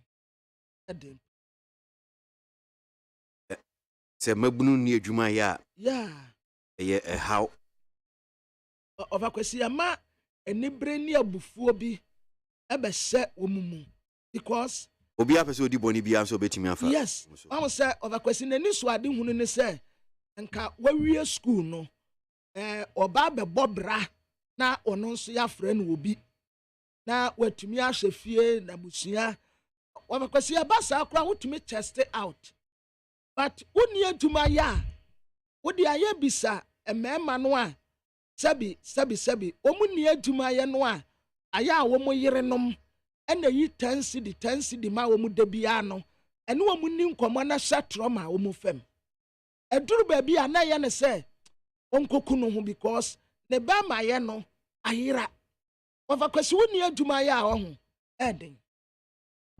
Need 100.9 Ghana Montie Suno Asugwe stories trending on various news online portals and pay no na yeguso yede bremu nonso aboken ewe fidie so yanko enemi anto aso. Stop charging for services covered by NHIS. Health Minister cautions service providers. Health Minister KWASI Menu has warned health service providers to refrain from charging patients for services already covered by the National Health Insurance Scheme NHIS to revive public confidence in the scheme. According to KWASI Menu, the co-payment, separate charge imposed by service providers for conditions already covered by the scheme, had become a major challenge for the scheme, and call on service providers, particularly the Ghana Health Service, NHS, GHS, to help address the situation. Abusuafo Health Minister Honorable KWASI Menu ana won ye waso obesre omu a apomode ayaresabia wodo ankofo ba wonom bete ayarehwe ne se National Health Insurance Scheme no esasan kofo nya awrehiremu ewo scheme no mu se ya tratre we hanum nyina mekwa amenya na wowura KWASI Menu tre se ukwa ya sabia wodo a ana we charge different we di anka ho we di NHIS ne nkova enti wo ba wie no na card no a ekura wo no etese kanama ya obutu semina ho wo di yahia enya yie na card kuda wo de enso we ka wo be bo no etese card bi enkura wo ene wo ka tira Ghana Health Service for say wo mun se na sa ohaw ya ekosi wo mun se address anya sa health insurance no ekura wo kwa mfaso bi ani so. I see. Gold Coast Fund customers picket at SEC to demand locked up cash. Aggrieved customers of collapsed Gold Coast Fund Management Company have returned to the Securities and Exchange Commission for day 2 of picketing to demand the payment of their locked up funds. The collapsed financial institution under the name Black Shield Capital Limited had about 55,000 customers whose funds were locked up shortly before the regulator revoked its license. Addressing the media on the day 2 of the picketing, the convener of the aggrieved customers, Charles Nyame, alleged that the Finance Minister, Ken Ofori-Atta, and Reverend Ugbami Tete of the Securities and Exchange Commission have deliberately withheld the funds reported to have been released by the government. Abusuafo womu ye nkofo a womu buafuo entini afro no aggrieved na aggrieved customers ya Gold Coast Fund Management Company ta mokai Dr. Bakwesindum e collapse ye no no ho asem nie Security and Exchange Commission womu aseye ana womu sika akokemu a womu buafuo yi womu kobo odompem ewo ho womu ko ye picketing na womu tese womu ji womu sika the financial institution na etia edaso ye Black Shield Capital Limited ya that is 55,000 customers and na neguso womu sika akwakokem wa bra ne awode license ma sa adwumako yi se wonye adwuma no ka se wade ne license back no womu sika kokemu that is nipa 55,000 womu ji womu sika and na sabi Ghana wo ya adwuma mpo na da asan na usika akwakokem enti wɔn sika akɔ kam no ɛna wɔn agye na wɔyɛ ɛda ɛtɔ so mmienu na customers a wɔn bu afuo yi deɛ wɔboaboa wɔn ano ɛyɛ taasinyame no wɔtɛ sɛ finance minister ononyamfoɔ kan wɔfori ataya akramo ɛna reverend Obami Tete security and exchange commission mpanimfoɔ wɔn ahyɛda ɛna wɔn sika no aka enti wɔn ogye wɔn sraban sɛ onya wɔn sika mu wɔn na wɔn nsanka wɔn sika Oma sheda pa. Yeah, deliberately. Sa. Was it deliberately? Mwasada. Mwasada. Na wafakwesi sa license no kura ye twemu wo ho ntia. Twemu wo ho. Sa license ya wadi free wo mu nsem no. Nipa no ye nadwuma. Osi ma revoke wo license. Na say no de mra. Sorry. Semra officer wamfa kwampa so say betimi akọ no akwa challenge. Abakwesi na media madwene na ye me say. Danka emra no a wode ye adwuma no. Na eho atochema. Itidi sanka ubetumi asiesie. No, I'm saying that I don't put your call say officer enimre mu a wamfa kwampa so court beje wa de amount unless e bia wan so no ubu mra so. Oti ni America na say. Ovakwesi metiase wo say na enum wo ya ye ka say schools ni bi emomode e begu no no. Wo say and you be no chere na adwen. Good. No chere na adwen. O timi go school bi ase ne. O chere na adwen wo. Obi no chere na adwen. Fancy okay minister no chere na adwen. Good. Wo say na ye ka say adentina ene say headmaster ana say nsise bi e wo school ho no na emmoa wo mu adesua na obetoto nanka. Baba na me chere ne say I mean nipa no chere na adwen we no nya ade na bi aba betwim. Wa chere na adwen. And I'm just saying, we know, baby, I dear Piano, and Pie or Ho. Obi and Ajo a revoke license, and maybe to me. And you know, Emra so because we who can't talk on Aqua say, a Emrano, I aseseno, Emma who quines okay, wait me as a tear up this business. But the business is regulator, internal regulator, regulatory, bodies. Yeah. That is why Food and Drugs Authority. Ya mom to me say ubebo eduane edro bi hu dawuro e say wunya to me if you mon chen nti ade ntina ena so betuma ka say ade ntina na say ebo dawuro enuane ne enuro won say this advert is approved by FDA because emra na mam kwanya say obi no tio mimi da ko mi fan say sia ono FDA for penny oda no enye say bia mimi ono ni tumi eyemra no na ama no saa tumi no de esa enti se bia nanse ya obeka ya yenu ba akode o the FDA for court because FDA kru ya say celebrities omo ntimi mmo eye ensa ho dewuro omo ntimi mmo ensa ho dewuro omo ye endorsement ni aka so omo nti ase no omo de court we nya se ebegina na ebeto ya mpia Ghana ya na epesa adodo bibia onti okay almost say mra ene mom ho kwan no mo yesi make us so mo gina court e da se boa e benya muaye wo ho ade bibia badoman no se enchekere ne sa me yesho say making obi be say okay we dey oti hanum say na kan say oni nyamom di yes odi do I'm saying that for court e cheche say den court be bua court bua ye be hu ebire bi atwam wo hanum say Ghana hanum say and say ne ye niama ebre bi atwam se ne efi se bia emra obi timi chi obi ne na kwa akogina court police for nchien no mu fa nkwatu mu kwa se yembeliu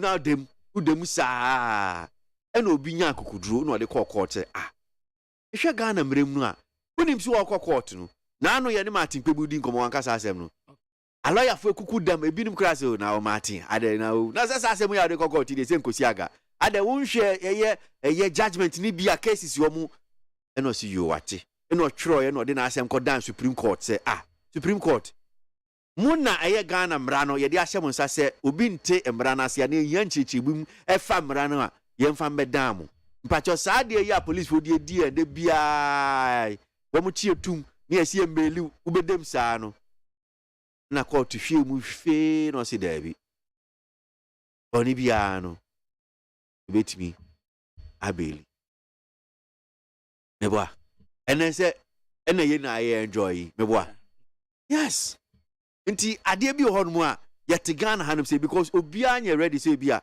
oh me na me fa me mre ana madade me nko court na de bia na e kasasa but emran so ho honum say njo obia age license na say fi say enye kwan pass no fa so dia fa ko Supreme Court ana fa ko court na fa ko court na ko kan asem obakwesi eto de bia wo ho na asem no nso a pani di anu ana wo so won kokko because eto de bia wo say asem no ya pa asem na ye di no ya amon kokko to onse ni ausi kanu nti ukra se uti ose ni ausi kanu no mean so okay well me fanko mon kokko wa kwesi se de yeke musika akoka watchia ema wa kwesi ye ku da bi sika no asem na ye kan wasem because man nya ne te se bia enkomo no mienu me sika wo say una akọ finance hence our license wo fi nsem na da ho no e na akọ se aha sa license ni kura o ma je no won ti ase ni say na wo beka e na me chire mu se companies no ma je o ma revoke license no e no asem na anya sika no asem na me ka enti men nya asem no te se bia sika no a ma je no na me say wo ko kan license asem me bo aha e na me say revoke license na say wo free say because ni ana person o chere na say o ma nfa kwampa so no ma di revoke license antinka nipa no nko court of course e be ma na kwanya kura ma netua no customers anu de no me ntimi nkyere because the fact say you revoke license nya no na kyere say bia sika no the license ni ma no nkyere say license no is not tied to the money enye because ya je license nti na sika no share license ni overkwesi ni fa bi nso aka ho o say you revoke ye no na ama wo musika yo mate but me hu be bia pese still a o pese ojan but I'm just saying me pese on common na wo kan no na me pese me chire me na me chire mu se o ma nfa kwan pass no di revoke license na o court na court nfa o license nfa ma court beji o license ama enu nti na me ma sa nfa to se FDA mbra wo honum se a wo mo chire se okiwa mbra no ma hye eno mo se celebrities omuntimi nya endorsement alcohol ni saa niam no ena enuanmu bi so omonti ase esan se saa de no so mo manu aduane e bo mo omu gina court meboa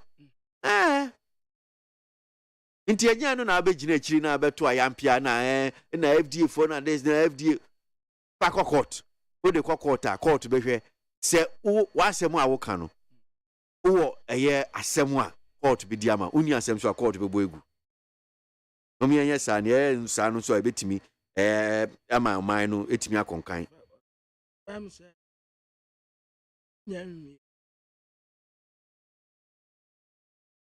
am say for sure as the was I oh nyama asem na etwa nti ni American no ye lolo nti sisi ade na person de cancel nti mi fa de na mfa cancel some stress dia wo kan wede ni wo kan emotional obroni kan emotional sentiment wo de sentiments na de kan say wo de sebi o I say eya obi eya obi ana say ade di obi enye de na wo be kan ho baby I say public say wo kan ya man for no be aje so who can your man for the badge to say, oh, yeah, but I'm saying, say, yes, oh, Gina Honda, oh, Gina, and ya no, and a baby, Quabrania, no, the baby, Emrano. I am not. Yes, you're to me for Timua. Oh, go for a bit. And it's on the fees of Betty, no, I will call enough for Bettia. That's also 200 more. Meboa. And Quabna man Casaka Cow. Mamma Fatum be brain, tis still up as Gina baby of Ginano. Na so si okay well o the emotions ne populism and na de be kasa si okay well me kan ya Ghana for no because sebi nye mu nyina wo se nkomo ba kwa e bia anope ye hwese e benya mrenim ni edi nkomo se de bia police for chie ya ye kuta car no si okay unkuta license enti macho beje license nye license no kra unkuta license o license ni ho no senti mesizi u car no magic car na kwa akosi because uni license umbeka se ko park isi omo office pamna sadi o debi o mu fendi e o mu didi debi a mu fendi e okay unkuta license enti magic car no enti nansen mu ni akofa sankomo we abai kra usumi April ya 26 April 2023 ya ena eye driver and vehicle license authority for sa se mi ya making kwabra ma men send kra enfanto na wa na me ba be kan etiefo no bi wa me sure say sankomo mu de mu ni di ekire a mo hu but kwabra na no pe wotutumi a wa sa se mi akwakoba so driver and vehicle license authority and the krata we buy. But I think says in one of the regions, northern region, Honum say, Krata and I say the regional minister, northern minister says impounding and prohibition of drivers without valid license on the road. In accordance with Road Traffic Regulation 47-158 of LI 2180 of 2012, DVLA will begin impounding belonging to drivers who, 1, driving without original license, do not have license at all, driving with expired license, driving with photocopied license, driving with fake license, use of wrong class of license. Note that the authority will not permit any of these infractions any longer from 1st May 2023. This includes all road users using vehicles. No exemption except vehicles, Okay, so I'm not doing any editing. No exemption except vehicles, police, prisons. So I'm sure vehicles for police, prisons, fire, military, and immigration registered number plate. Please treat this as a caution to avoid embarrassment and inconvenience. Abdullah Muta Wakil, regional manager. Emma DVL. I say me kora. Obakwesi now so at the platform no so. The me hu ne ye working ya. Oh, legal practice. Fetch me. Fetch me. I'm saying. The kofa nkomo yi ba ye no.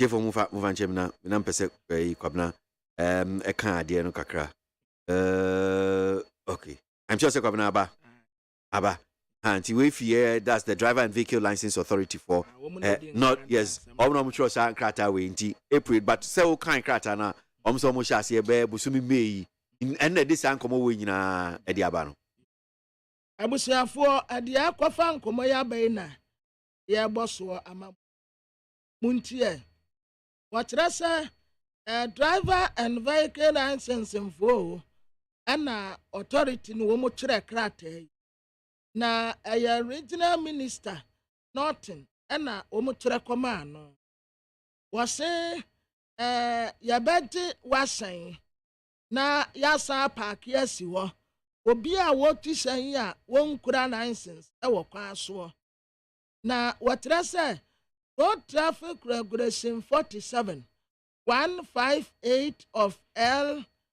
2180/2012 TVLA and what this says me yabe say yabaji wo car no wo sen yabaji the wo drive na unkuta o license yankasa yabaji anampo say Uni license kura enonso yabeje.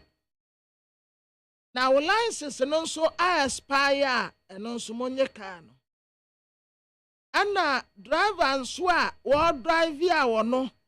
Why na driving license no photocopy ade kura no enonso monye. Driver ni nso a wo ti san ya una license no nya papa e fake. Enonso monye ne san.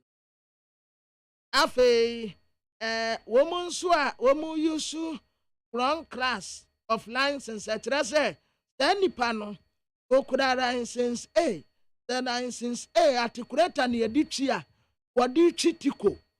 And now pursue okula license B, the ketepran near Dichia, one also Dichi ovine, and also Monye. Na sa or say May 1st, and now almost as ye at the free. Enti Monsa and so na Monfa and Yeduma. Watra de akwa wonum nyina bata wo mu se nsesa fofra efiri made a edikan de kro no wo mu de abani. And senior MD kan no emranim ni Kofi Bentel and so atro bibi fa ho kwabra and you also go through social media and it for minimum chesa asemi na no pe emranim ni bia ni be di nkomo say dear Ghana police /DVLA. 1. The law in Ghana does not allow you to impound cars because the driver does not have a license on him. The car is not evidence in that context. There is no probable cause or justification for impounding the vehicle. 2. The law in Ghana allows the driver to produce their license in 24 hours. You don't have any right to amend that on your whims. 3. Carrying a photocopy of a driver's license, is entirely lawful as a prima facie proof of the existence of that license.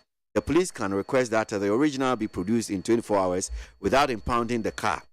If you continue infringing people's rights like this, one of these days someone will sue the Ghana police for impounding their vehicle without probable cause and take damages for distress and loss of use from the police, not DVL. You have to have the system, and I believe you do, to take the person's particulars and request them to report at a police station with the necessary papers, failing which you can cause their arrest. Don't break the law to enforce the law. So you have to have the okay. I think I don't know marking kind. So Papa Chichimwe. Abusiafo wora Kofi Bentel na watra krate na wa address Ghana Police Service na DVLA. Yedika wase Ghana mra emma kwan se ubeji obi hyen.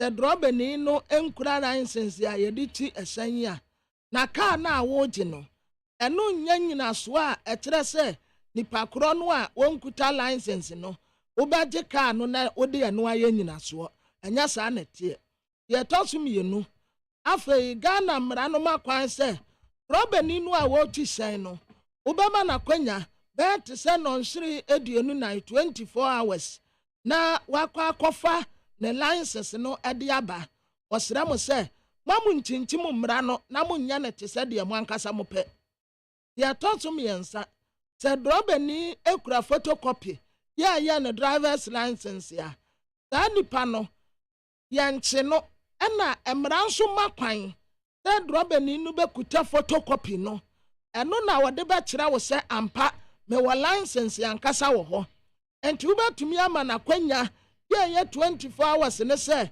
robeni da ayi photocopy e kura wosia ya license ya for license no ankasa bra yanje ne shan amfansi wo wasa katre mu bio say samu kwaswa samu betieti ankofo fa ahudie so say yi a obi the Ghana Police Service ankasa kura ebe court say mo tieti ankofo fa ahudie so mo ne atitiri DVL fo makabo mu amoya saade etetenko wase esase mumma system no ankasa kwan na eye adwuma ya makwan se ebia wati obi hyen a obema na kwanya se ne particulars no obema no mra kakra se onfa ni nyina mra ansa na ebia wantumi anfa ama na wachi no but wuntumi anyi obi hyen si wo anase wuntumi nche no wabra wo man no akwanya se on produce necessary papers ya bata nsem a wubisa ni nyina ho need 100.9 Ghana Montie dwumedie sinu asogoi well so we eba beto mu bata ade a hu hia enti anope yen komodiem ne se bi enya mrani nim ne ebe mu aboa ba yen to aso na kwabna yedi nkomo ba asemba kwa de tuju aba Ghana Statistical Service yi na me kobo so aba se emabunu na nso no munkuntebuo no eche se emabunu no so dodo na nso ni adwuma ye yeni aba ku TM se London UK ade message aba na sebo okay dia Eja George Osikwesi ABOAGYE. I have no sympathy at all for the unemployed youth. I have 2 companies in Eastern and Ahafo regions. Come and see the lazy approach they are exhibiting and stealing. The 1.5 has almost collapsed. George Osuseche, London. I say a mobile so aquadro and a chrono. If I be no man yard. One will say a mebuno noa ya basisiano. Ye bin Martini ya wonum say adia will be de in fear by ye edu enyano. Or per se or the dakro edinya. Omunti the realities of life as overquesi sem fear do abia odiaye radio. The akoniaba impenten kwa tamu ade sone emu atem didie emu mpuacha emu wodi asaniama batabata ho na se urade aye wadom wonya wo se bi a wodem na watumi anya wo pie ba ko bi a wodem nipa na tene ya ne se so far as ya wono nso abewura mu no nko ade sese wonya bi but yemfa dako and titiri wurom basa no beti no mo say mumre no na net say yemre no na fast food overquesi first pa no na aduane no in fact ukoto banchi na wadwa na de si jaso na efi na kwabrane ba begina fufuo so be wo tim sisia no de yaye bibia fufuo unya pad no hune ya de si so be don hwere no si mam say don hwere be sima be dubi na chese ko be du no mu fufuo ay ready no egu nkwan so enti uka wo si omo mabrabo no mo de no mo nhyase en sa na net ye overquesi enti no wono enkyere se wo bre wo take you 20 years and so wono so for 20 years ansa na wo de atoka kwa be na obefa so anya overquesi ekwa be na obefa so anya so mo si wo de na asesa wo busa bia fire man no na ya safo na mo bo meka cho se overquesi wo de yamfa ye ne ayewura wo se kwa me despite nye example overquesi some time ago na ye di nkomo na o ka kire me se ahai baby a shape house sie overquesi wo be fa eniama wonkra ena wo mo ka eseye nti ahaya ena wo mu nyina de desta say na wo mo dae overquesi bisa no amania ni ateti a wafemu na wa sema make am say wenti na besa I'm telling you sir enti den onu be busa say ti onu so on fa distance besa obeka obusa say onu so on fa distance for so dia no that is what they will tell you enti di obeya ne so obegbo kro no ye ti wa wo bedem enti no mo bokro no bebrebe overquesi nti anei fa ne say akwada no kasa e dia fast track na wo ho no ma ye di nyesika eni ati say okodi schedule ana tisa ukodi skedro sabia ubetumi do maami age ubetumi do papa age ubetumi do unu age na nu nsunsanso nso for the rest of your life when intida afakwasi asase yamu omuti the realities of life ase anya se wo fiti prekope na wanya afakwasi nya sa na wi asete yama nkwada no and somehow I am blame asofo no bebre. There is no shortcut to get money. Of course, it's not possible. Me banel. Nase, me nimisebia uko school. Within short time, oba katam is when you sikabumu bremi bi amenye. Se me nim source amenye. Mente, pesama ye victim, ewa wadi awoye. Yaman kwadani who the realities of life. It's not easy. Your father company dinyeska. I'm saying that Pabna Niauke Nyano, Menumi no yes, I fame. Yes. But omo dear Oka Obekachra will say, O Kwabnama for ABOAGYE. Wouldn't it take you 20 years? Wouldn't it take you 30 years, sir? Or no, and say taking you 20 years, taking you 30. Wouldn't I say, Dr. Sir, I'm desperate, or that's the say from no Kofaniama, or no on for destined fancy for. Overquesi. One will say, Abrabon one, and sana ubedu baby no. Ya prepare wo. Overquesi when you say, Monsieur Fitter Juma 5 years. Ada fitting shop, ya dakemu, abaya 3 years, and son ye ko high dine. A dine cry ko high near the defunu. Enti se, wobi wuna busuafo be di defuna, ni ye nneɛma afirim ni ye de akwa akogu baabi ye ni wie weekend ya ne ya de nneɛma akogu ni akodam over kwasi emma wo bra wo ho ase wa abrabom anyway yankos you can't get it like utata boom Yankos Yantoasu needs 100.9 Ghana Montie Suno Asiogoya. Probably will do maybe one or two. Stories trending on the various news online portals. Now, see now Ababaji de Bonkrata no Surim now. National Cathedral Secretariat replies a Blackwa over US registration claims. The National Cathedral Secretariat has responded to the Member of Parliament for the North Tongue constituency, Samuel Okudito Blackwa, following the legislator's latest episode on the project. Mr. Blackwa, in his latest revelation, accused the Ekufuado government of registering the National Cathedral of Ghana and Bible Museum Foundation Incorporated as a non-profit organization in the United States of America. Mr. Blackwa, who made a trip to the United States to gather evidence, wondered why none of the prominent ministers of the gospel who serve as trustees of the National Cathedral of Ghana feature in the articles of incorporation and list of trustees as submitted to the U.S. authorities.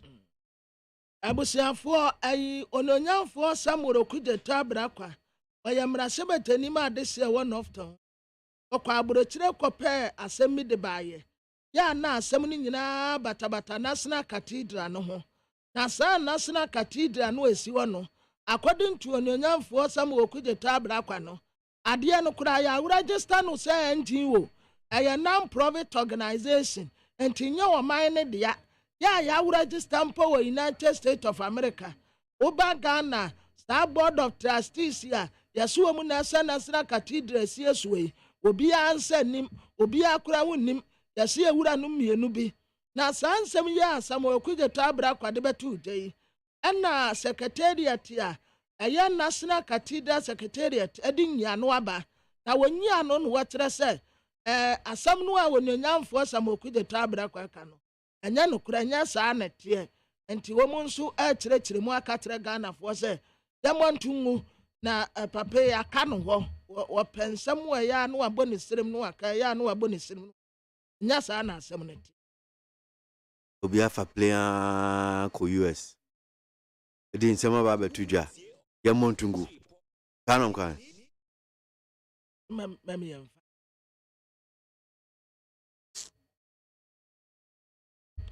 Miam, and I may be say, inti, Benin, this country. I think them contribute young Cabessimio. Contribute, but and shame me. I have a mum. No, me contribute. I contributed on the purpose. The purpose said, a coba de Belcusibia by a bear Ghana, dear. Say, brave trim, a brave trim. Na brana I think so man penny for and we see Jubilee House last staff house we see no yeah dear ni ankan fa ho but enne say you two o man penny eye bebi oti the tena bia you two fi castle ye de aba here Jubilee House na tizia o man penny ti me say odi me nim hwe kra no I am just saying that that's one of the reasons because I know you be can't send me be so ye see Jubilee House last staff house so e wonia ye mu bi ye ka fa ho by a kasa nyina nei only the seat of government me boa yeah so ni e ko ba nyina no e ba ko wie bon se ya so no se yetimi si ade we wia ya ye kan se mo nyina me reason tia me ka say me mfa me one person onsem ne say ye nja ba wuo nkodi kura na enema ehia yen ba this time no na nya national me da se me kwa ba no ma ato aso ora Martin Kpebu mranim ni anopetie for enkomo no ba ko ene se driver for ya ye kuta cars bo se na police for acho no say wo license unguta license ana photocopy ni ade na ekopa ke car na ye pese ye je emra no te sense akenkan ni ora kofi bentel so control ye ne mo chia no pay but ye nyin chechem no yemfi Martin Kwebu honum say Martin da se mo akwa baba ni TFM so no pay Double code, yeah. Okay. So, say and Komobi teach you chassis social media, mainstream online portals. Nina, and cover by say a driver and vehicle license authority. I imagine to precise, from the northern region, extra crata ebia. Iliki eba bonting. One more can say they're going to impound some vehicles. Say ebia o driver ni o drive without original driver's license. Uni o driver's license wo o driver's license na expire ukuta the photocopy of it o driver with fake license we issue wrong class of license one more ebe je o car no akwakosi onum say sa semi ebi said there be mremu no police phone timi nya sa de no emre no pass na tie. Okay, so near on say license Regulation 47. Near can be say, well, and okay, and you say, you should have the original of your license. That is be a license, no.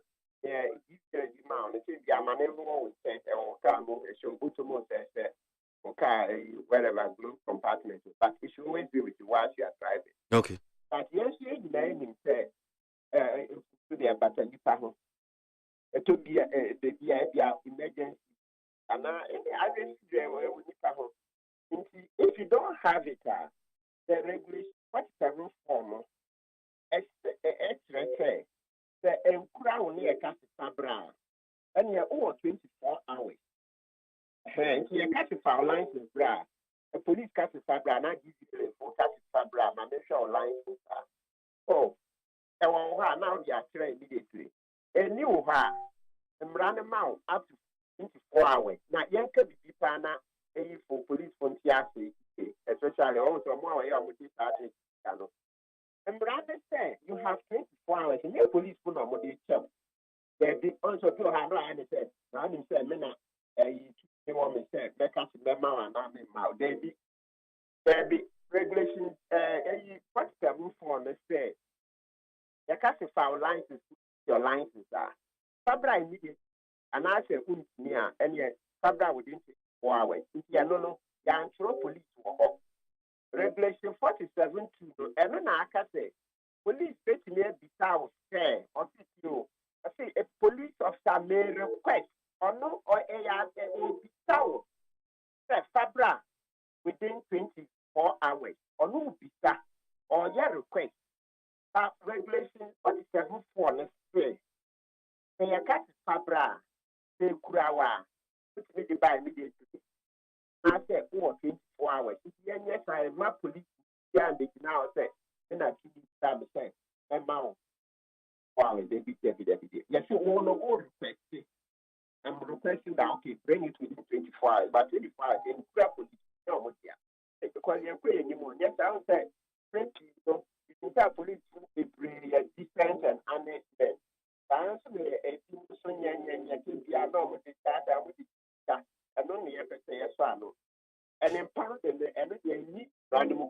Okay, before I call a empower and say, be a majoka, I see how I'm seeing. Oh, Shassi and send you see camp, so Boamicacra. Emrana saying, sir, o driver's license, no, I say a woman chain. Bibisa now kind, me pursue see how to be, Nambusa Bibi. Oh, yes, Emrana said, you should have it all the time. Have it. A person driving may call a grammar, but I don't know say regulation 47 1. I say, oh, when you're driving, you should have the original at all times. But yes, you can fulfill the battery pound. Tanka, Nipan can fulfill battery, Tanka Ghana, and your Ghana for India, and I had to say heaven. Yeah, you're developing, we all could act 100%. Without fault and problem. But the fact says, so nipa honintino. Lord Nankasa, after writing 47 1 say, you could be a man and walk on. When we say I receive a emergency any account, it's 47 4 man. I see you beside self our license, bra. And your Fabra is Tiara, and I say Fabra within 24 hours. So now asema mpese mbusa ne say so emrano baby anyway because if say main fambra within 24 hours e bia fabra say anyway won chan yi kire me eniu chan mema emrano ma don hwere eye aduonu 9:40 24 hours now the abano emrano baby wo ha bia kire say untimi mfa car nsi kwan so a driver's license no and only driver's license and say ebie eniu chan wo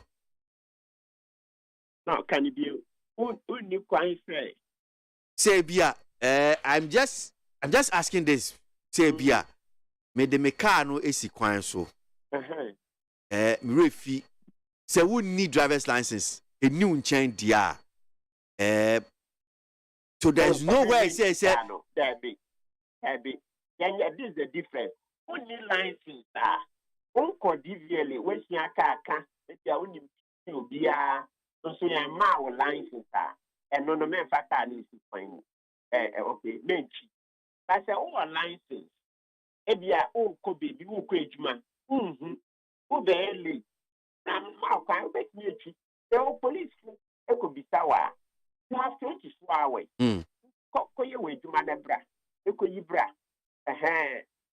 and no dey interest and yes na that is say amount for ejuma be say o at emergency and I will be yare oh somebody no call hospital me akaka say when who pass science and you okay all right and no sit there say really for krano I was said amoye last no I think sometimes they brought it there should be a system you who na bisawa would be existence I was say to me bogu machine except phone a crowd then they will see say ampa all lines is now only yes so yana then call your name kakra unim university over 20 years ago right and then the no kase you Ghana when you phone and kwala you cry iPhone 13 then I don't know if there is iPhone 14 now the license is 13 right modern gadget you see car American then over here no NTB and Ghana did you want but never the brain Ghana ha oh by back in your mind ebema on mining in the two na and not no kukwasa say I'm going to them your friends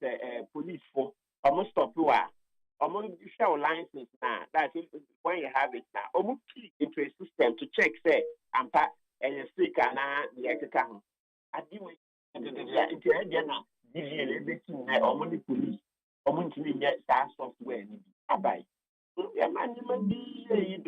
because the more we are dealing with this license matters, police, crime, this free driver for the license out. Then you pack a car, then call police, and I impound the car. And due to this, they should also get up. They should get up and do reform. And I said, do. Yes, sir. We are there. Na yasemo so na yanka about impounding no me na mpese mbusa o kan about say anything na my distracted kakra na mpese mbusa o kan about say police for na yakọ enim na me kan ba bebusa so digitalization na aban bo hu dewuro bebrebe na nka ye busa say police for na sen car say wo munya no sa nia wo kan kura wada bi wo mu a ABS ya no so ya hwehwem na yebusa se well enti nansen kasa ye mamoyi mu obibisa akra wom sa gadget ti se bia ukwa abrochiri a police na timi bo details na bibia aba no a wo ka ho asem mi nye sure se sa de ni bi wo ha sei ba ye betimi aye yes ni timi kra iPhone 13 ye ke ka ho hwe suit ne tade eduane kra ye di obi wo ha se be de memo na ye kra free America. Yeah, we should do it. Let's make more noise about it. Yes, citizens look at home. Also, we are not making more noise. We are not holding government to account. And this anime coming. So, when Rabia knew police bet me a Jamaica, you can't impounding so okay, magic can go park a car and see how I'm seeing now. What in the Sato, so I know what trim this animal. Oh, they be impounding the black or Emma, impounded. Okay. Number one. And your license, there be into letter, no, the way I letter no more Troy, no. And yes, only a license new ground for Nani, I impound you, baby. But yes, when you say practically, no, pretty, no, police be here, especially in Yanua, or Munko school now, or Mutika, you know, say, as I know the profone crack, you know, said a bit, Mrana says, and a young court near Dicano, there did the Mrama, right, said, on the 24 hours. Hentin Yama, 24 hours, say, I didn't say, Ghana addresses the main man in the Ekano. But I don't trust us, I ban or your wage man. I was a ban or your wage man. Men from the citizens, they say, addresses of the account was over 50 years. To say, there are problems with address. But mean without now, okay. So practically, police need no semi kuta license. Na wase enunti no mekano or impound bajikano akwa kusi minko family license numbra. DNSS me as one here say many police need me challenge police new. No, I also challenge you open there be. So look for a different other way. Say the obenya odia police for him no to come and serve as guarantee. Say okay, and say there office say rather I prefer the type now. Okay, on can say crown into being guarantee now. Yeah, we should be able to be on him no. I know the oil in particular umra. On make guarantee to say we shall body. If you are stopping the say Jim say we shall body. Okay, you need FM so and a PDR into okay, bra. Come and guarantee. So we can change the law to make it that way. Say guarantee. Can't say there be to make it like being born by yes say actually panel because say or license will fear. Into a law and say only license to discuss watching. Let's amend the law to make a guarantee system. To somebody will be a nimble. Master, what guarantee am I and say Uncle Famra. So that we can so I'm because corruption that way corruption need drivers make us if they are drivers the police how police and but my mean bisa me sure say police for so bia ana e bi kra ka say well oni pa ko oni license oni say mbra no ma aka kire no say ana mbra no say untimi nye me car no anti police ni car no say okay me ma 24 hours ena bia wa twro krata police ni ba ko hia no han biom onko hia no ntia ni o kan sa anti police for no so because onim say akwai license ni anu oni and no car no me man 24 hours in fact me man even 1 year kra one we for driver's license no famma ntia ni emeje ni car no ho no so no ya dwene ho no so say e bia nu ntina ma police for no yesa no the matter ABOAGYE. I know you are doing the most advocate by any animal. We know your name say they shall solve you, but because if you continue and I'm paying for no so and shut down how more. ABOAGYE any car number.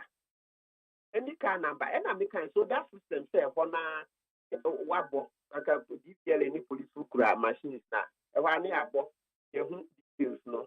Please let's solve it. I was a bind or solve it. Me and fan to driver. They are my bribe, no cost to do. When you may be or any of you can pay support police or more my in the account. That's our lines. They are not found the police who found the gist that to do. They be and they are here can pay outside. Yes, yes, Monty Baku said to me and talk pa, and I'm sure say be away who Baku you a year social media teach you now saying crowd your phone buy a man for to me channel video. Ubon say na police nyakwa ko two driver ni car. Minfa kaki no fama no agi kaki no eno so mra no who kwan so mtimi tu obi car no agi kaki no ntia no na ntia na impound no na eba okay say who took kaki because of license there mra mba kwan there be but say you can say impound no yanka first one you was revolution 158 by yanka normal one first one crime ebia we di boni bi nti when we say ebia smuggle bi wo car no a and now also Munko police station also on qua. So because we will say smuggler, let's say also one now. So yes, we will say yes, you may be a good kind of the officer smuggler, baby. I say reasonable suspicion.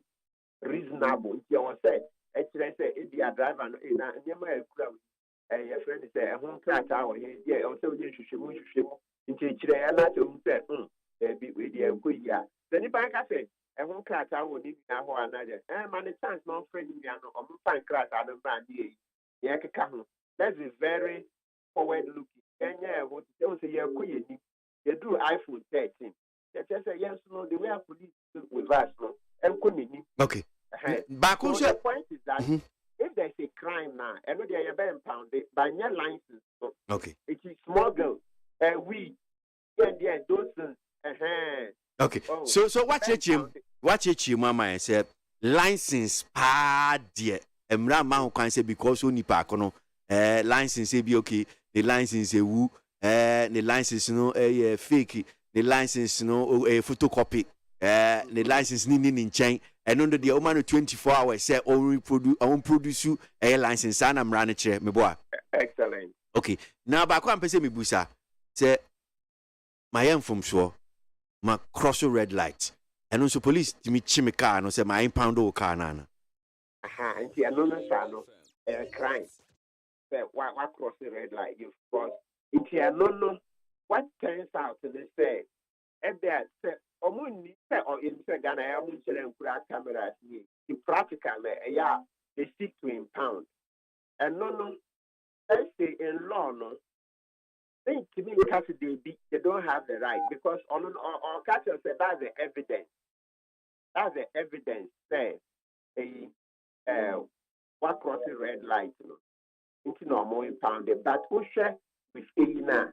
Yeah, you know, cameras, yeah, so we should increase it.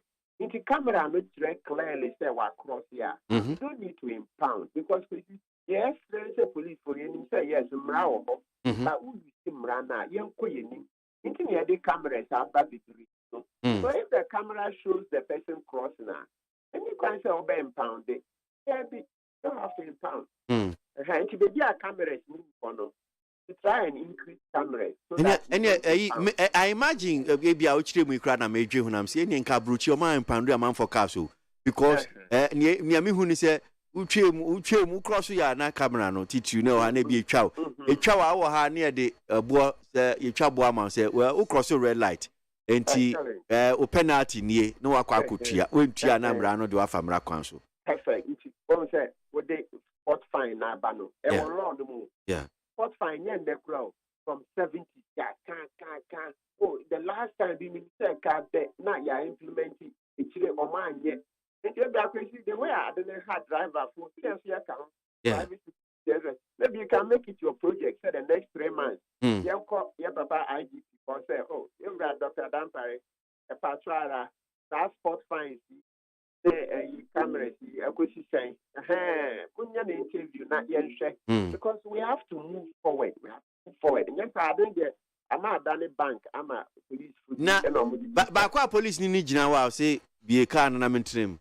Na yanko mramu nsuno because you bounce and pray be no e bi sem pacho o si okwa achime okay you see yanko police station fine and ye pauka imenim medi wachi me mount na me car no emre no me ye bibisa eno so mafom seven from here say our car one person obetime mu a there be me tell so say can you obetime there be that depending on also crime no. And you bet me I can say okay, and you might write from any you bet too. And you do baby. I was say yes, no. This watching. Okay. Because if it's a big crime, to me find say be a small gun the who or car no more. And yeah, so say man in the one. Once someone so far no from me she money you say small gun and I we and those things now. And yeah, on better can if then they will do it. Now the crime be also be fast to about police. Don't know. Even they will even arrest you. They put you in their car. Okay. Not just that. They will arrest you. Okay. And then to car no. The car now it's going to cost more. There are times no. When you say wait yet, so I said yet there you can cooperate a bit. But officer okay, actually want some money away to my paper. And you can say money here and on baby too.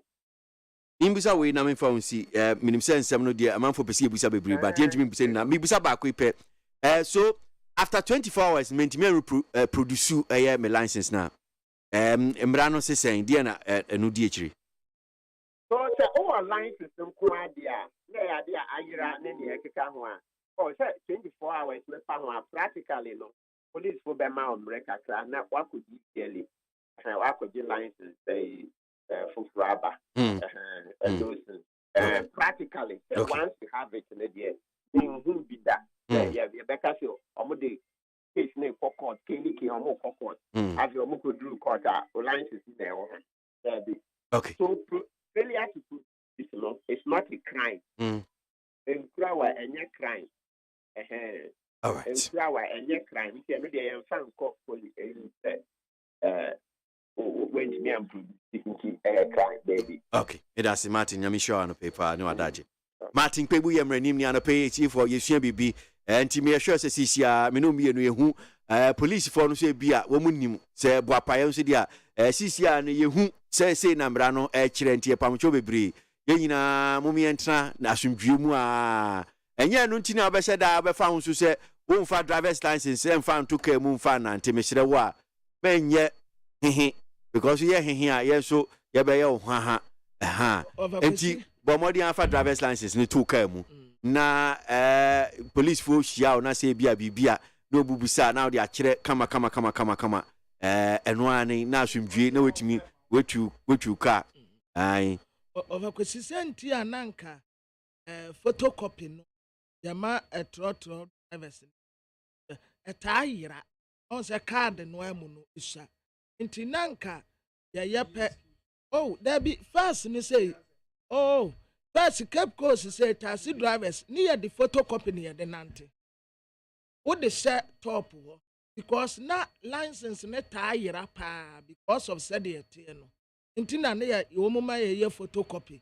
Na ye de no ye juma. Into uchi ya na ubisaya near yama. The up original no. They ye bakwa kofaba. Enti aya womunya obwa.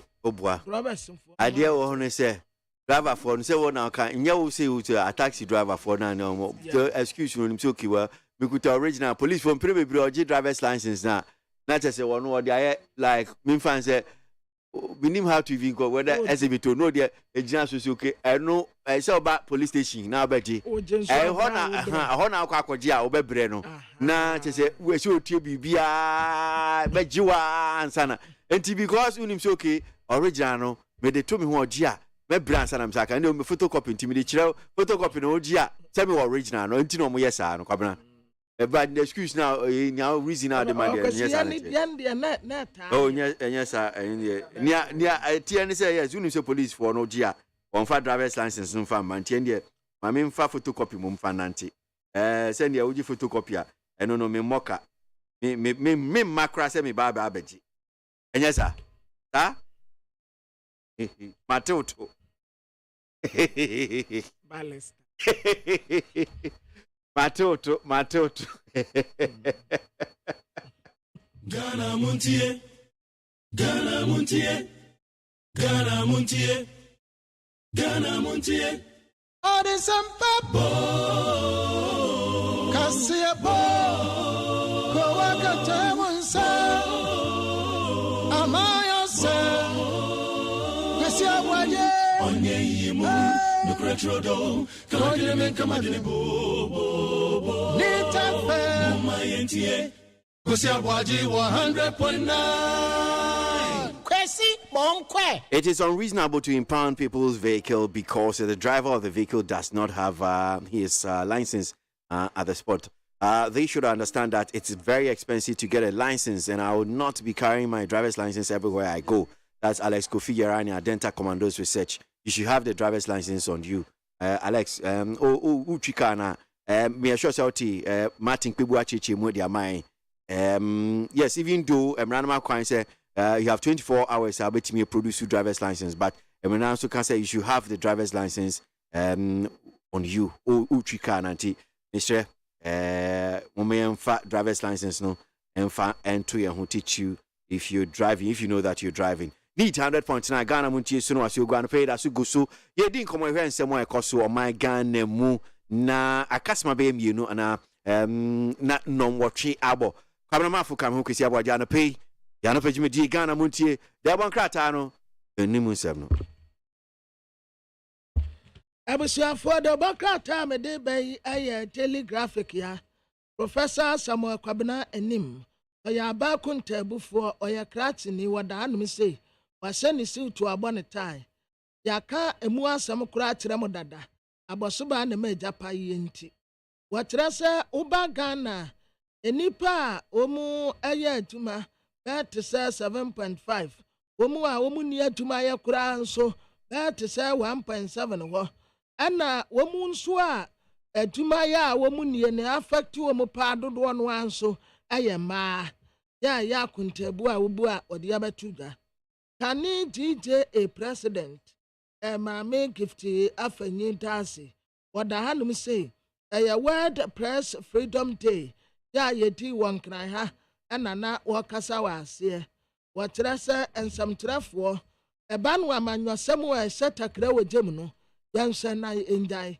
yɛ president nso Albert Kwabena Tumfoɔ nso kyerɛ sɛ nsɛmkyerɛfoɔ yɛnya akukuduro na adeɛ no yɛ tuntum a yɛnka ɛyɛ fitaa nso a yɛnka yɛnhyɛ tumi anim na yɛnka asɛm mfa nkyerɛ wɔn sɛdeɛ ɛbɛyɛ a yɛde bɛtenetene yɛn ho pampanin Nana Adeda Nkɔ Akufo-Addo wɔkyerɛ sɛ adeɛ atumi boa na mpuntuo ba paa yɛ asomdwee asɔmorofie nnwoyi a wɔkrama ani dabrɛda nti yɛn nyinaa yɛmmoa no asomdwee mmra yɛn ntam sɛdeɛ ɛbɛyɛ a yɛbɛtumi etu mpɔn wɔyɛ mmarahyɛbɛtani yɛfrɛ no Roxanne Nelson Dafiamapɔ ɔde asɛm bi kɔdan Supreme Court sɛ aban krati mpanimfoɔ a yɛka so wɔnyɛ acting no ɛnyɛ mmara kwan so nanso Supreme Court kyerɛ sɛ ɛyɛ mmara kwan so nti yɛnya wɔnum na wɔnyɛ w'adwuma na Ghanaian Times yɛnim ha Justice Dennis Ejei ɛne wɔka nkyerɛ nsɛmkyerɛfoɔ sɛ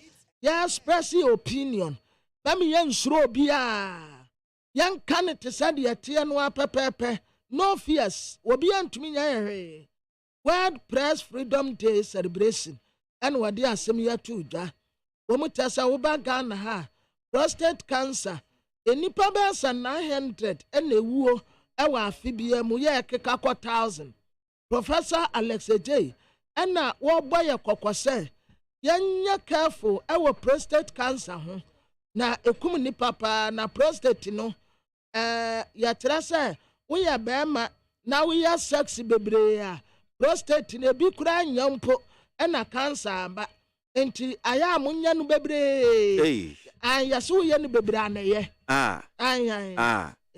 yɛsɛ woyɛ no bebree a prostate anya wo da ne waka bi ma asɛm ama ɔmo overkwasi yɛ no bebree how many times a day yɛ no ntaataa so wɔn tɛ sɛ nka week no kura anya kye kura yɛ no bebree yɛsɛ woyɛ no bebree a prostate anya wo da nkɔfoɔ bɛwu wɔ prostate na wonam wɔ ɔmo kyerɛ sɛ nipa baako paa na different deɛ hia ne sɛ wobɛyɛ no bebree ba ho hia mpatɔ sɛ ɛho hia deɛ hia ne sɛ wobɛyɛ no bebree wodeɛ yɛ no bebree hwan ne kae Professor Alex Ejei ɛne wohyia no a na wabusan sɛ different anaa nipa baako ɛne deɛ wankyerɛ m deɛ hia ne sɛ wobɛyɛ no bebree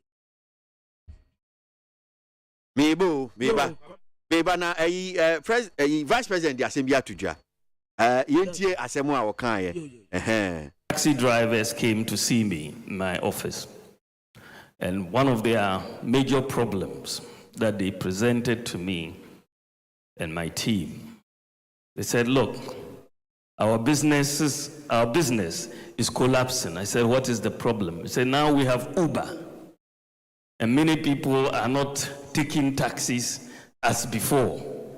You know, people want to feel safer and for other reasons, so they will rather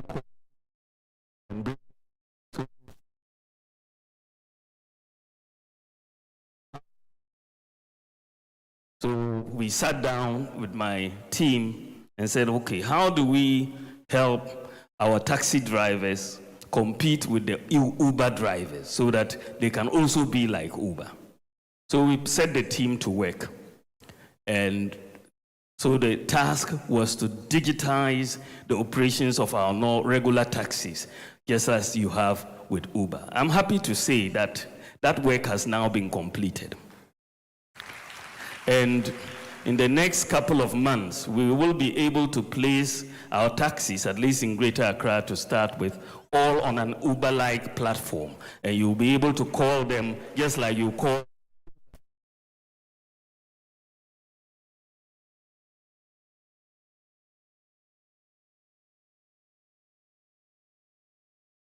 dealing with problems of our people. And there's more actually coming, but this is not the forum. I think we are attacking everybody. Trotros will come later on, VIP buses, Ayalolo, Metro Mass, the whole is going to go what we call a tap and go system. It's, when you go to England, they have the Oyster card that you travel with. Ghana is also going to have an Oyster card before the end of this year. So we are trying to talk and deal with problems. Dr. Baumia, Vice President, now what is your kasano? So Sisia, Kwara Uber taxi and Yefina Bejina Kwara BSCCBA. Senya Ebia Upe Uber, those online rights, they say Bia Yango Ninia Kaka, when boat na utimi foul phone, no etimi abo na watch oh me wa hanum say mijina beka janshin a piece of a minimum hanum siana who ha bones na ka na ba bejina hanum say na foul na de okọ bia person ko bia no wasi enche bia taxis any public transport to say bia ayalolo ni ne kaka ho ni nyina no to say ne bia kwa abroche UK ni ade bia man for you to Oyster card one mo de fa buses no enche yeso Ghana ebenya ade na che say yedem yeah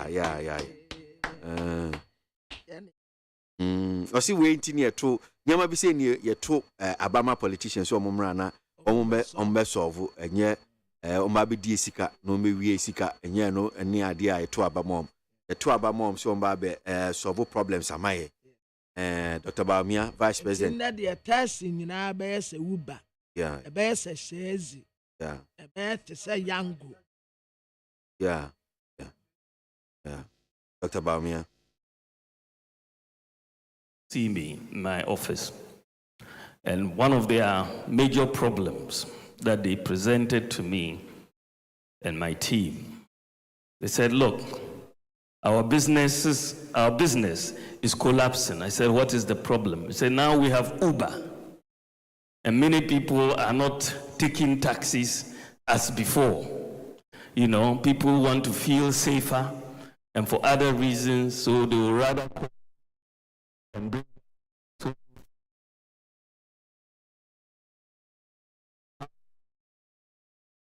So we sat down with my team and said, okay, how do we help our taxi drivers compete with the Uber drivers so that they can also be like Uber?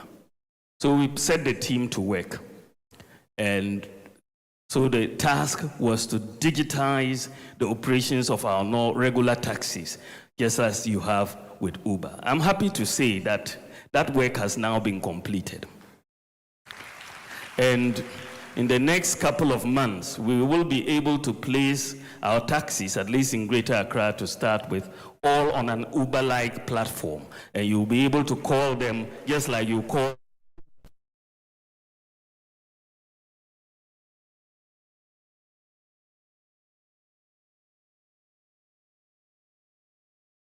dealing with problems of our people. And there's more actually coming, but this is not the forum. I think we are attacking everybody. Trotros will come later on, VIP buses, Ayalolo, Metro Mass, the whole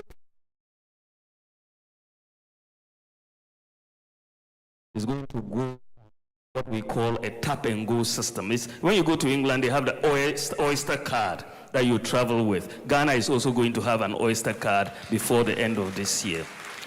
So we are trying to talk and deal with problems. Okay. So problems na say womu deal with mine enunti vote to aban say bra na be so ye how ano enti enche taxis Uber taxis senior online rides various online rides say Uber no ni omo keka we opa utimi tranfie bebia ugine bia ofa phone na obo na tese waba na CCC ano taxi drivers for no so aba be hu no omo de omo ha aba tu nim say online rides buy amom adwuma no akwai bibia wo honum sia enti aban no aye nhihye a CCC a wo so wo ba benya digital platform a open taxis a Ghana for ye demu a Ghana Montie Ghana Montie Ghana Montie Ghana Montie Odisampa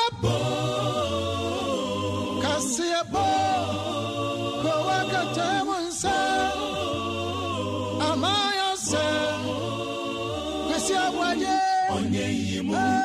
Electrodo, come bo. Mama yentie. Kwasi Aboagye 100.9. Kwasi Monkwe. Yeah, quite anyway, so and a yawo a me need that tosso and 9 yanopajumedi Ghana Montie so and I was to go. My main court na Kwabena and Mirimu de Boncrata on 70 bida so hanum say, Kwabena. Into you. Abusia for the Bokata Ghanaian Times Yanimuha and na Mitinei. What rasa Aburunsan bi ebu ya wadenta na Aburunsan ni bu ya no. Enipa baako atoa nananom wansie de adwirigu wo mu so ɛna meyansa nso wo ma preprenti de wo ma kogwa ya asabia se wo mu enti ayarehye afei ononyamfo kojo oponkroma ɛna wo ka kyerɛ nsɛmkyerɛfo se yebetumi akasa bate yakasa aya yenka asam no se de tie pepe titiriw ɛba no economy ho a na memiye mmom futuro emfangu enkofo ni so akeke afe abakonto abufo a wotre se 2022 third quarter enipa eni adwuma ye no a na ye 1.7 million no stand yaba ana wasan so ade Dr. Patekuma Aboagye infoni ababeto anum se ya wotre se yade a ye frɛ se Lassa fever no abapa eni kwan se yedidi agro asade esi ha adwene no da wunya hu symptoms ya entempa to America na fakọ ayasa bi esanse yade a ye frɛ se Lassa fever no aba papa na democrata me de etwaso aye democrata ye frɛ se daily guide na his excellency the vice president Dr. Alhaji Mahmoud Bawumia wode ne mfoni abeto ajampenisi apaso ade eyi ne baako Wadin kan abo ne boss wa maneye se opese wogina na watu frank adema MPP amanyoko watu aso akopapa kofo kanema mpeni ade obuo ne ani di akoma no se opese wogina na watu frank ema MPP amanyoko Council of Elders nso the same thing wadrum rasebedafo ntan ya eya majority wade akwakwatu majority fo anim se opese wogina ne yatu no so aba na watu franka edema osunu kokroko MPP amanyoko no nti wakobo wonum so amane na ejampenisi ensa kokromotie hu mopo nti wodi kan abo empenimfo amane nkakra owie pe no atie sifom kinkran but wopese obo Ghana fo nyina amane se ampa afa die wasina atene pi wadagene aso no ho ase MPP ekoto aba akoyi flag bearer wono Dr. Mahmoud Bawumia obegina na yato no so ababi afei wono nyamfo Dogate wonde awate asim dada wotrese ya pa ba ye nkwan ya nya tenten ade na bi wo fie dada nti MPP amanyoko nkurabata amuwa hafo regie samo kwa akoto aba akoyi obi obetu franka eye Dogate ono ana okro DJ a president Ora Albert Kwabenatomfo and watasi yanya mra ya mendi ya loso no ya ebema nsamkyerefo akwanya asam no esetokrom kura ye betumi aka obi anya yehe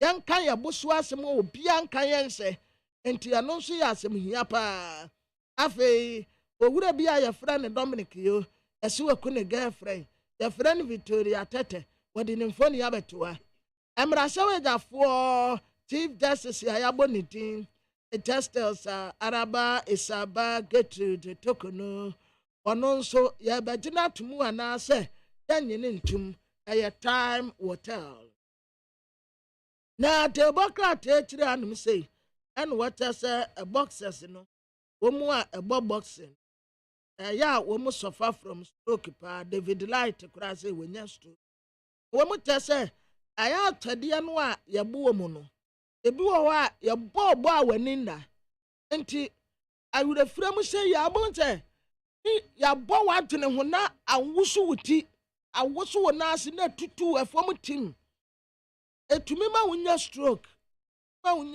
pa sa ebo no a yebo mu no yebo a shock wom enti na bebre kura ya wo nya pakenten ubonso wonam ano wo so esanse shock ya eso afa wiase afa na nyina o ka footballers ya wo mo board ribbons ya da nipa no ajibu a obetumi ate ba kumienu atem yensa board ribbons ya anse na ribbons bo no aya baby kakra ba te first no tanka obi betumi ajibu wo pom wa twetwe obetwe board ribbons sa no ono nko aba akofo no akwa akose go na wono okro no ye kan kofo a board ribbons pa yania ye prayer yi ka Muhammad Kudus ono so enim ribbons bopa but ye ka nia ewiase nyina wo board ribbons pa wo betwe osisi a the friend of Vinicius Junior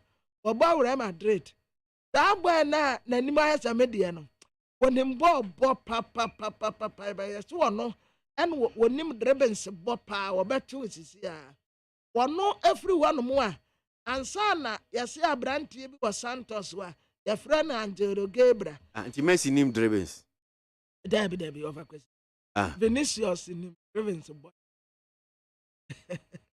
there over question na boy no ya ho hwe me hwe na emre ni nkaso ana ta na over question Messi dribbles boy wo hwe Messi dribbles boy unim say Messi ampa PSG supporters na kogu omu team camp was omu ma Messi nko enyo no nko Neymar kra so si Neymar na ese Messi si Neymar so wo say Messi ko Saudi Arabia ya one country obi en minim kra so aba waba enti wo ma ko team na suspended in 2 weeks ya omu so onko oh no na so no answer nko fo sika ya Saudi Arabia fo sika ya omo de ba be man we no te Saudi Arabia for no so mo ma ye omo sesisi abon no omo pese ewiase te se ni akata eye no eno no omo ye bio ya omo pese omo World Cup enti ni omo ye nyina Ronaldo omo de na kopi ho ni ball ya omo de Messi nso ko eno afa so omo twi wiase ni abon so because omo pese omo host World Cup but over kwesi omo say West Stadium unim say world best bi omo announce mu ba bi omo koye wo ho me say chese nye Messi omo wie yo omo plan strategy no omo dey ato form no omo pese omo dey host World Cup no asa ena sika no so wo ho eta ho now 2 weeks omo say Messi oni na ebusuafo na yere odia omo nyina kogu onum say ana you chow level bi at levels no wo see we Messi but wa hu bi da obe ana na adwin nyina asesa na unim say Ronaldo contract obenya $219.98 million. We just 320 million. Nobody can come Messi no crowd also sing. Cry. Almost see a footballer bia. Almost see say bia omo before ako. Yeah. Because at the end of say we are seeing na video mechi. E ya plan o ma hyehyɛ ato hɔ nom say. Omo de be host World Cup. Enti over question we nim say sisi the wo player yetua ne kapa me fan say ono so na weska pa Cristiano Ronaldo omo sika ebu am so omo down enti atisa Messi enso kopie mu wo wa na bia obetumi abetwa Ronaldo na se sika no hu omo de bo na beto ho omo de Messi de na ba Hila said the omo sika omo so omo pese omo de manu no obakwesi omo man say BM say 320 million pounds as the ade and na say Ronaldo de no bam and almost the sounds on best signing. Almost on best signing. Messi is a boy, we are so above baby. Oh, above. No baby football will be away. Ya no one to mean ya World Cup and one G. Why, and I see ya at Aroma, but G World Cup, no dear anywhere who do a cup. Yes, who are football. Bano world best Ballon d'Or wajisa bano hwanya wa nipa watwe mo asase so footballers watwe mo nye footballers ketwa dribble amanfo enti sisi ade sika no ye kwa ko wie bibia Saudi Arabia obeko ko wie bibia obeko obakwesi obeko na se Messi nso kopie mu wo ho a ebema ewiase nyina ani akosa ankofo mienu so yeah. This year a plan so much is out to her. You did host to World Cup. But over question, I need just some say, players are almost board ribbons here. Young see any pack could do so. Who says I'm so to say no matter then. I was tosunum. Ichinka. Yeah. Man, This was an of a question. Bakudu so dribble. Oba dribble so. Yeah. Our body. Oh yeah, bet you see ya. Or bet you. By over question Vinicius the end is serious. Oh, say Brazil for no. They are found of have flexibility. The likes of Ronaldinho. One was flexibility. Obo. We defender me. Obeku anymore. Okay, you are Liverpool. Oh yeah, and I didn't so yeah me obey my time. We are least mistake. Obeku in my support. To me, actually, me am what now. Was it JJ Okocha? Aye. Obama, we are defender, no, I are useless. And can say. We are defender, I say, would you charman? Oh, they are trying. Obegu in Masi. Begu in Masi. Need 100.9 Ghana Montier Media Sinu Guano pay yan como yadasugo so. The one crater mun komo bina kwabna 12 working can be my 820 and abakobra. Yo. Abusia for the Bakata Daily Post the aba and what say owura bia your friend is Frank free ye. Wa pemra sebeda konya pre ewo Afajato South. Na owura yi a wo pe mrasebeda konya apre na wotra so wode abanka Toyota Heroes pickup na wode ye campaign ta ya aban de ano na wono de ye campaign e de ama no ho minority for wotra se esa papa bi no a wokoka se gold mafia one mampeni na ye aduma mampeni kura tro letter ede konwone Ajazira fo na minority for kasa letter no mpo anko ye Ghana he ya na no pese ye kenkan ma no no kese atoforsen wono ye minority leader wotre so mu beda asem no mu asuko etre se papa no wontumi mmo mampeni dia kwa se ewo president no abebo ni din se wunim no no kura no ya lawyer da bi anya ne sa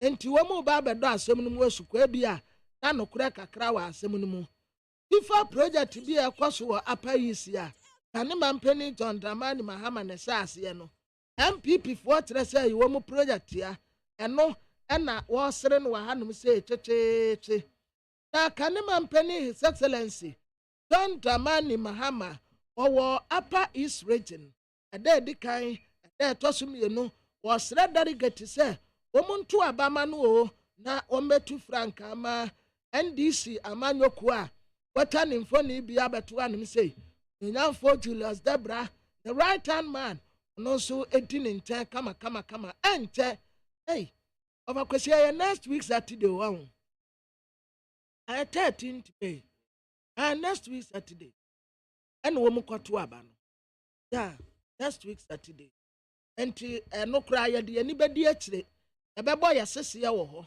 enti de ebekoso wo park no so bia no ye be ma ye tiefo aso ate na the new crusading guide ha owura atoasie no de ye ka before I become owura atoasie nkomo yin Monsieur Mama nkodi san nkomo we sa no pay my boy ni dia mamo Emma now bon sim krama the vice president Dr. Mahmoud Baumia any nhihia asisi omode ba for taxi drivers yes na ye pese ye ni ye nwa ba ko edi nkomo ni ashi ni ashi chairman ma taxi drivers association circle branch ye ni nkomo ni ye da se mo akwa baba ni TFM so anope yo pani mi jo so ni wati phone na ni na mpo mu te sen de oba dia da roma so anope ya frewa ni nyina gina se vice president Dr. Mahmoud Baumia se taxi drivers mo de mo how be dia ba be dan no ni nyina ni amoko kan ye ne se Uber foi ni online rights it say Yango boat ni omo keka hoin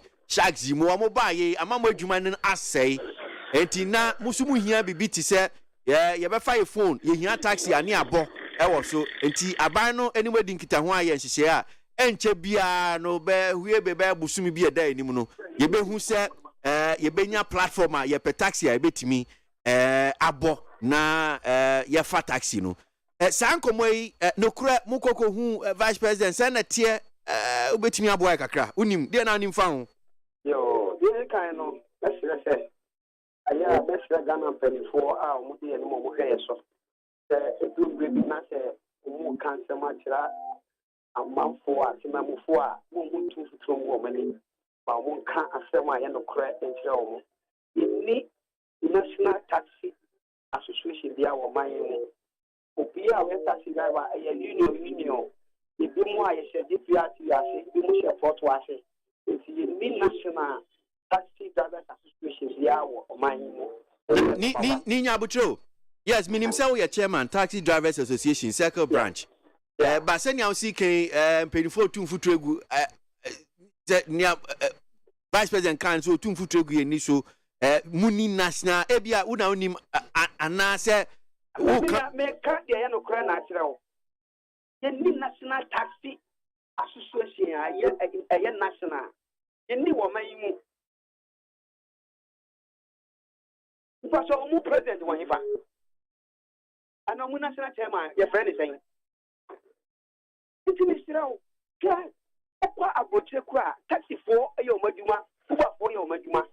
Mumu no madu so beda dayen, I so be apa mayen. Who da pawaji sika. Then tina matani man goso. Yami na nipa, who baba yen ne. Omu yo maduma, yes taxi for ye aduma. Mumu fa man yo sembe fa taxi aduma ye mu. Omu ya ne ye aduma. Okay, enti unnim se bibi saying air cost wo hu. Minim da se bibi saying cost ta se woni me ka se enya no kure. Na taxi wo mu so mu nya afman yen. Ye den. Ye pe apa, ni so gba e ba ko joni omu. Dango e ba ko joni omu. So mu so aye apa mu de o maduma. Ye ko kan jire sabe o ma pani abe de kire se onye afman yen ye fa nya aduma. Anya sa. Na mi ba o mo Framplains omo Trepone omo Bui omo Soko omo nyina ebe afudi bia mo how can they operate anya no kura ni maybe wo ha anya aduma mo fa kufo be ku Ghana fo ani me dada Ghana fo ya se na da se mate Se wasi ye chance ye finkran hanum sentinka wo ye chairman ye second branch de me ye sure senka mo wa se osu nim ho hwe enia ye taxi aduma me ye babia ba se wo VIP VVIP Kora babia ye fa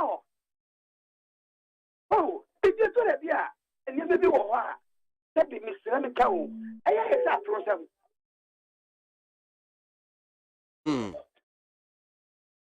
well but who dia no to nchen ya se BBC ba sen na hu no senka enye adeboni mebua se betimi aboa mo ejima nana ye taxi aduma no wo ni sabi obi o wa wan ko school Ghana ha ofa literacy rate eye high obi o wan ko school se wo fa ne fufu afre apolo maka be fa no woni bi se wo fa Ghana ha sabi wo mo ko school a mutimi order uba ani ade wo ye comparison ma how many percent maybe o wa on so won pay uba because sabi obi mko wa di jom je uba do be se no omu ye nkwala ko omu ye se because o fa won fa uba o fa taxi it is me ba I ma o bi na ye na bi se o be tu fu travel e ma fo ni abedada Ghana fo fa sakwa no anya kwanya de abeji sika ye be ti be ka bia mo bia for app then sire wo ye suma wo bia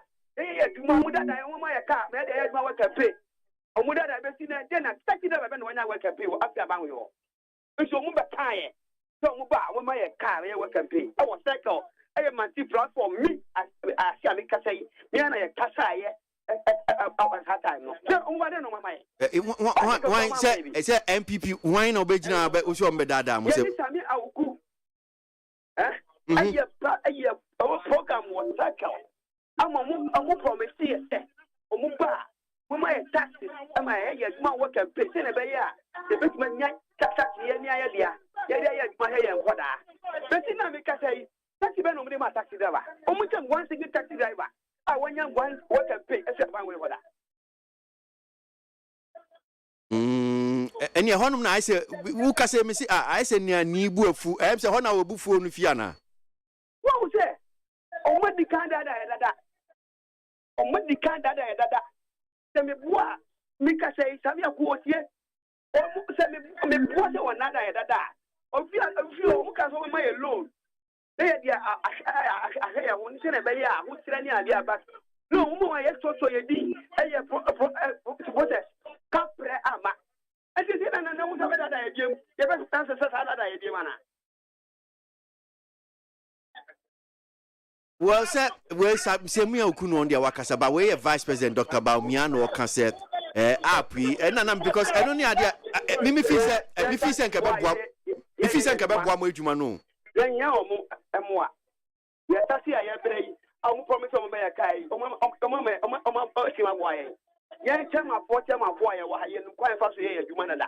Mo fa politics me say adwuma ne mu e me tu fufuro wo ye ni e me say adwuma ma ye.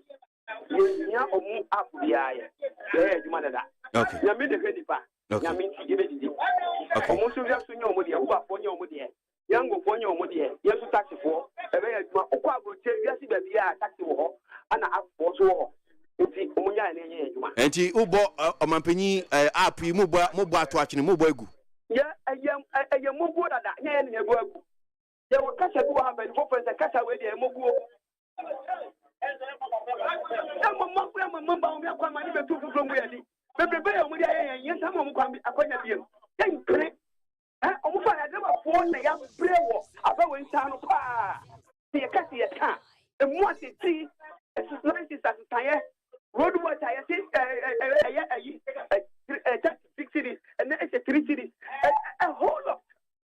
insurance and some oil and car oil.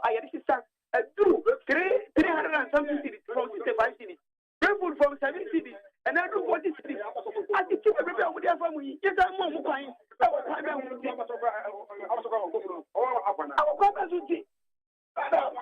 think you prepare with their city number 4. And yeah, I prepare fine way.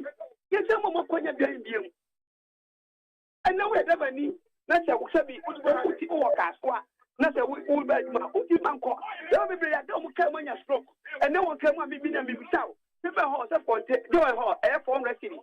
You are the ones 2 years. I can't never been a minute car. I will hide that. I have to tell you, see a young place. I'm almost at the TV. Ni what you have unya moving on Makasana. Hello. Your first say. Who's your taxi driver? Yet you Diana, Dr. Baumia, semi vice president, sank away as and power now. I follow the head again to Sir, meet you. Sir, or see a best see one cry, Hanum say. Every day, Massa. The same you are, I mean, so what I say, and you.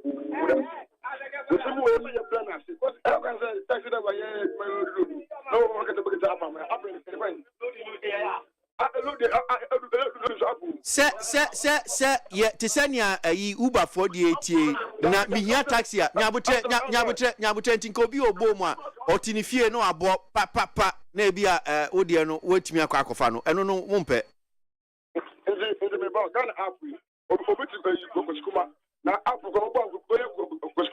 Oh, so my vice president said, was shall see if inclined the any year, yeah, the call other areas. Yes, sir. What's Bacho say first say? Bacho first say. Yamian or Pebia or Ghana, Solana Costro, and in your mamma, Shanwanya, Akufado, no more money, no job of my life, man. I don't know any day. Also, I say, any day. I don't know what about me. I'll get away. Yamian finds the last of the ground, go over the sister. I did every beer fine, don't fire one day. Poverty or Fogu, Kufota, Kufoba, you know, sit out and not Kufado, one out of the Scott. What you don't Scott? Oh, Catafola tells you about Hannah and you know, almost Catan was the son of my money. No one of my last man. Yet, up with it. Mumpe Apno. Young Apno. Baumia was Jessica, not a hot crackers, And the man who shall I'm going to go. Yet I can't in the ground. Yaparisa. Me, I didn't ready, and I up ready. Yapasa, my new young man. Ah, yes, so far, I don't say, tell them, start in I'll make one away, half an hour. I got some no. Mo national president no the highway akwa down no say the national president in Nya Roman Ogoja Kutupa. The national president in Nya mo na Ogoja Kutupa. Ba o mi anhwe o man no no mo na do. No na campaign here. Na do pete o man ni wo. Ani anhwe. Abi bi wo ya bre na ba we no nka ho. No man of Ghana. Na to do ni na so nka ho. Obenya akwanya abdi vice president. Wonya no ma yemi ho to yen. One but told you, my Naman India. Of a toy. I'm the Piabino of a toy. And India. One from one more. In such a large as what's the reason, Chairman? And I make a say, with the 8 people. Baba. Hello. Yes, sir. The first say. But I say. Hello. Yes, sir. If I tell Mr. Mamu, I'm just your policy. And Pacho, hello, Pacho Frosty. Hello, your Frosty. Kwesi Nyabutenya, Kwesi Nyabutenya, and I saw episode did he? No, yes, an episode did vice president at them. President already did some at them. Only didn't have his role. Mother Janaka was okay. It's my man of Agana, I hate them. And that's what I say. Someone said before you. Mama mo say before ni tan funo mu dem ko ene ko fa Johnson ko ene funo mi ba dia that is no fa Johnson obi am say abo na bi tilo lo kwai o ti fi ino kwa abo bi tilo lo kwai media fa mo ko ana pe ngwa ko che mama ni bi kwai se bi ante wa ni entro e ka temu ta ba ta ka ta mo dwa no ya o je no ye o ma mama ni ka ta fu bi ate o je se on kom o forget about that for na mu ta ka Masa hello Masa amani say before hello ya ka tell Men Pacho member diatem why? Eh, diatem. I'm trade manager when you want some yano. Because someone is doing your job. I can't drive for up once another.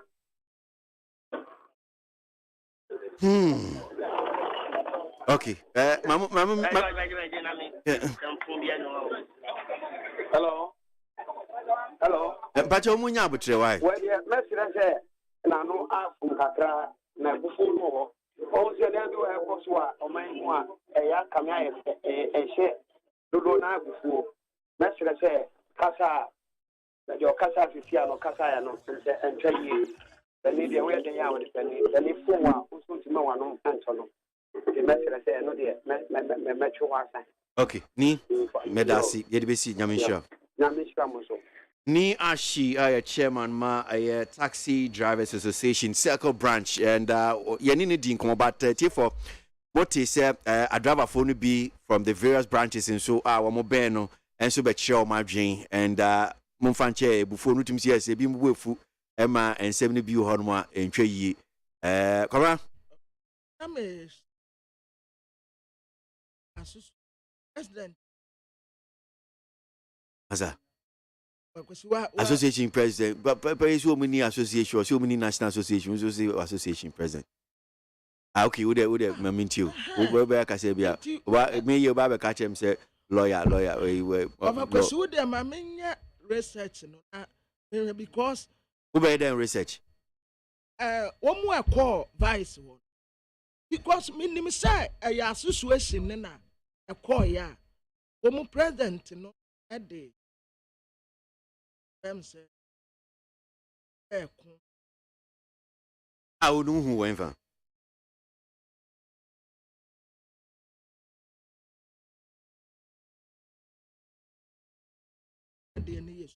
Need 100.9 Ghana Montie soon as you're going. Ghana Montie.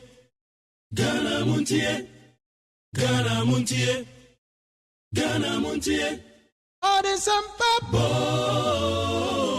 Kasia bo. Kowaka temunsa. Amaya se. Kasia waje. Onye yimu. Nukretrodo. Kagile menka magile bo. Nitafe. MONTIE. Kasia waje 100.9. Kwesi monkwe. yɛnkɔ amano so na yɛnkɔdi ɛyɛ nkɔmmɔ na nkɔmmɔ yɛ aba bɛdi no sɛ mema background kakra etiefoɔ ne nyinaa ne sɛ mmarahyɛ badwani a ogyina hɔ ma yɛ North Tong Honorable Samuel Okudzeto Ablakwa na wɔse National Cathedral yi a aban esi ɔmanpanyin na Nana Addo Dankwa Akufo-Addo wɔkyerɛ sɛ saa ɛyɛ National Cathedral yi nneɛma baako mmienu bebree bi wɔ mu a ɛntene dɛ enti wafa ato no ho so sɛ dwirim bi ni high secretary sɛ bi nsɛm bi kɔ so enti ɔno deɛ ɔsi ɔbɛ expose ɔbɛma Ghana fo nyinaa hu sɛ saa National Cathedral yi kwan a ɔmanpanyin na Nana Addo Dankwa Akufo-Addo ne NPP aban so ɔmo AC no ne fapem no ɛnyɛ fapem papa foundation no ɛnyɛ enti meka sɛ ɔhyɛ da fa wiem hyɛn de fi Ghana hanom sɛ kopie wɔ US abrochime mu sɛ ɛyɛ National Cathedral no ɛwɔ office ana asɛte office bi wɔ US abrochime mu enti ɔkɔ so ɔkɔ akɔhwehwɛ mu na wɔkopie wɔ hɔ nom sei no ɛde nkɔmmɔ bebree ɛde aba a watu ne din episode 2 American edition bombshell ne ne ɛka ho na okan ɛyɛ ne nsɛm no bi a so far wɔde ato dwa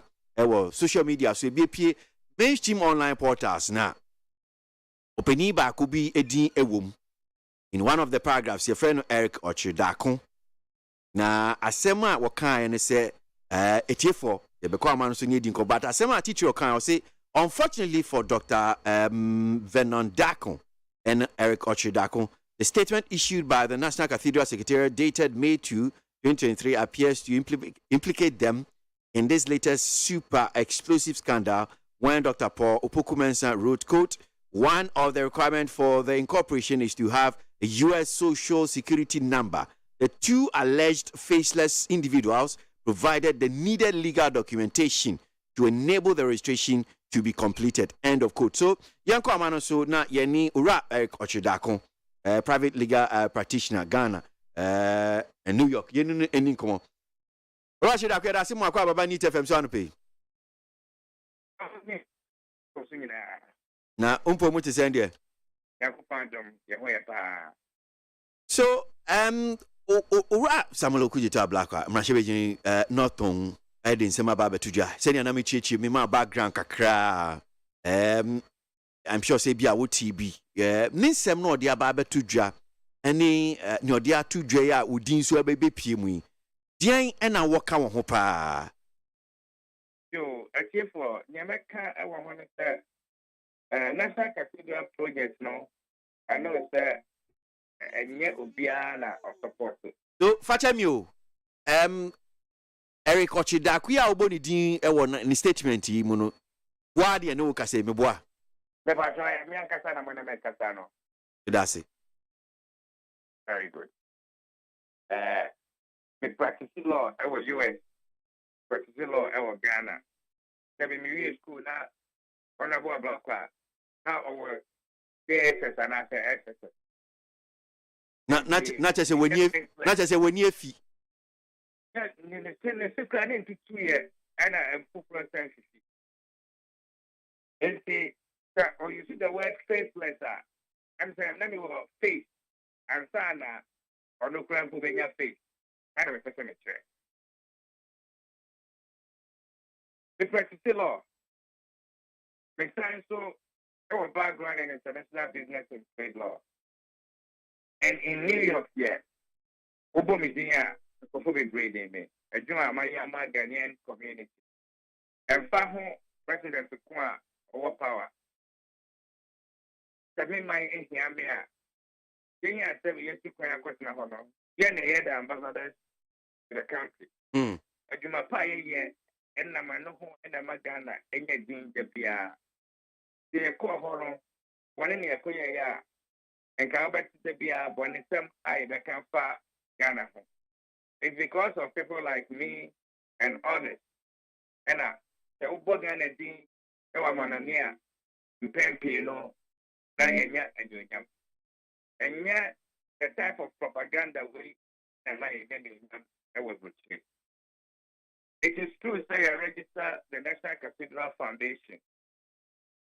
And the National Cathedral Foundation, US, and then a branch office of the National Cathedral. It was ha. Okay. A special purpose vehicle. You set it up, say, you did place the car, and you have a project, no, a war, Ghana.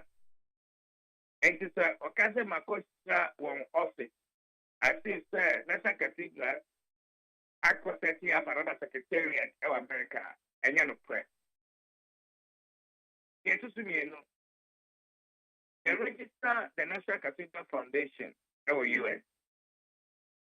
The purpose now is to raise funds.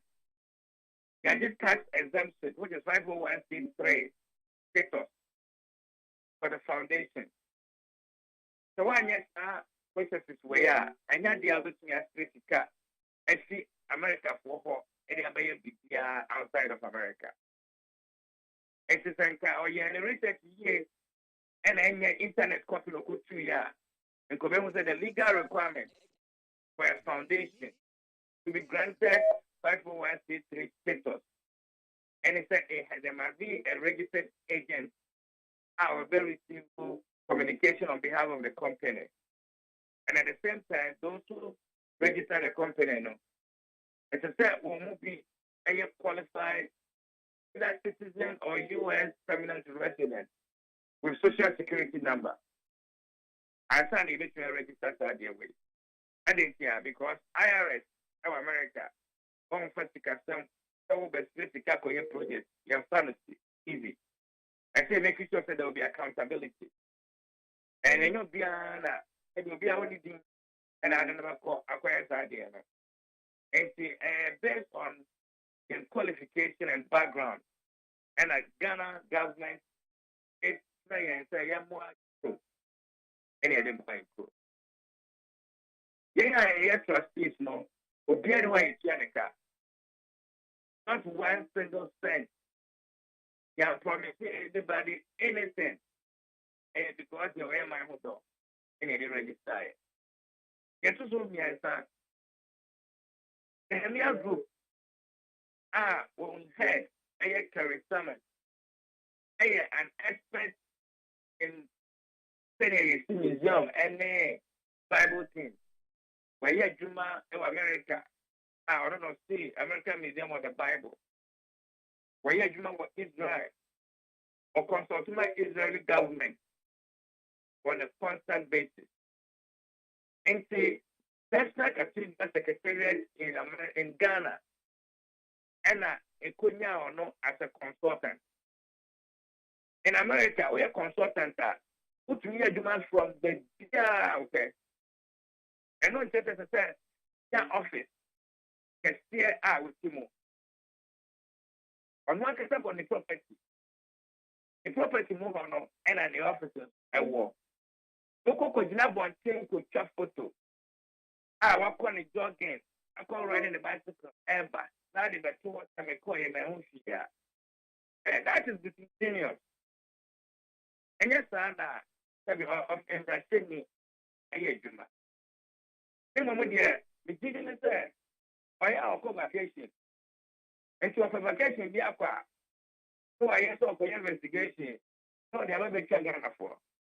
So to build away integrity and the people within the National Capital Foundation in the U.S. Yes, man, for a country. And it's the first of our country as a man. Get one or benefit. For example, I am a consultant. On the National Cathedral Secretariat in a war agreement, coordinate and run the project as from the U.S. Only is separate. No plan for the piano, and you're the question, the piano, $6 million. And you're the question, the piano, or cotton, the fear. Then we also continue fear. 1988, that was a brother on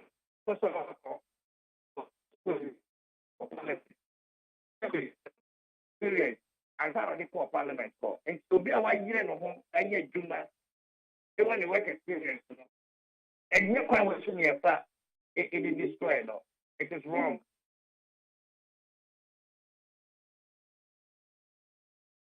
Roger, da kung pa jo.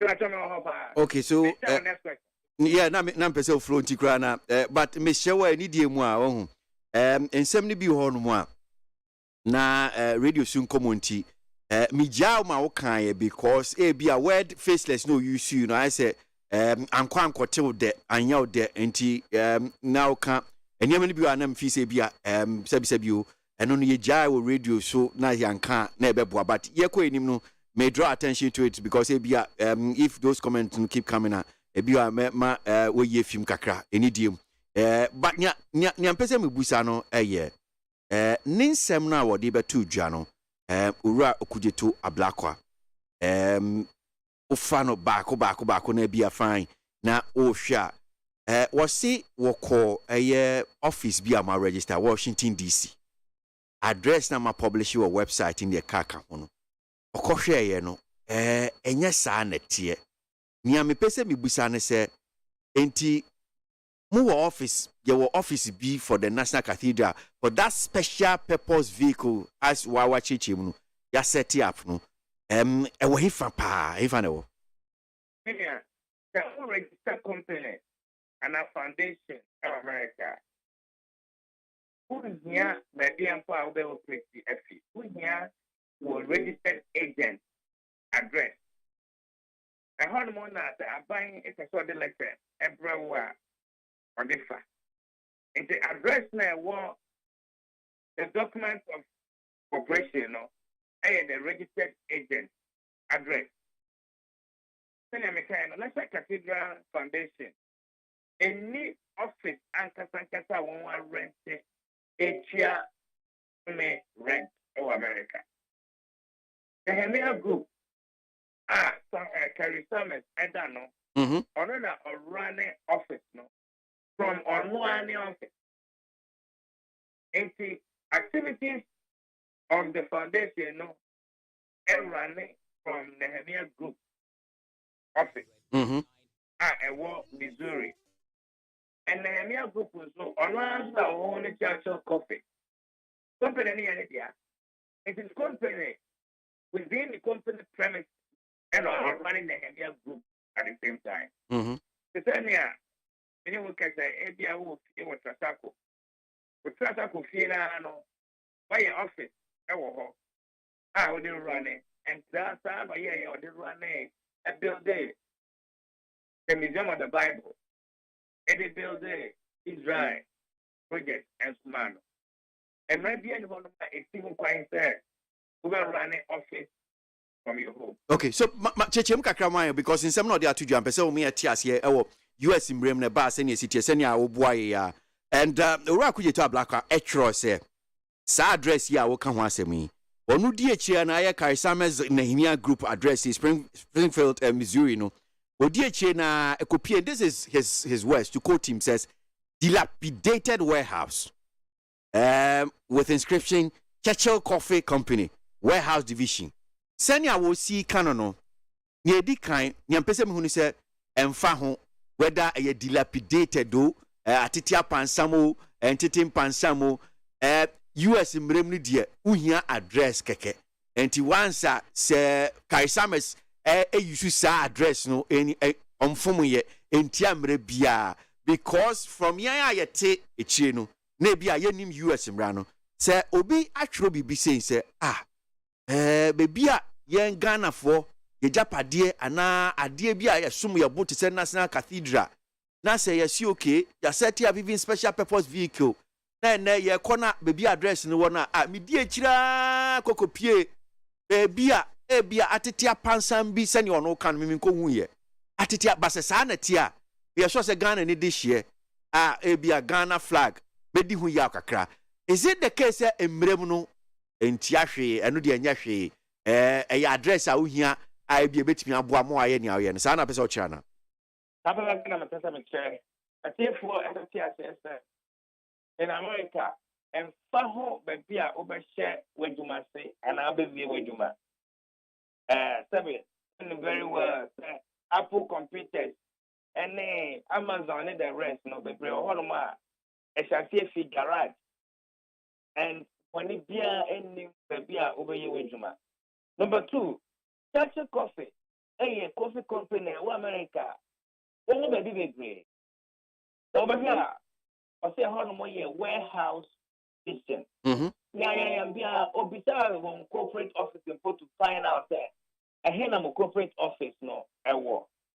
Now, what call warehouse?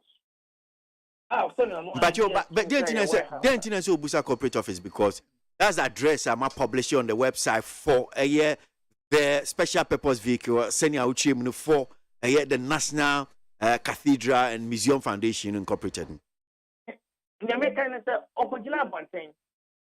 a warehouse and it's a corporate office. That besides a corporate officer. And when the very room, one was there, and yet dilapidated building. And when the very room, the office setting or work within the facility. Why, yes,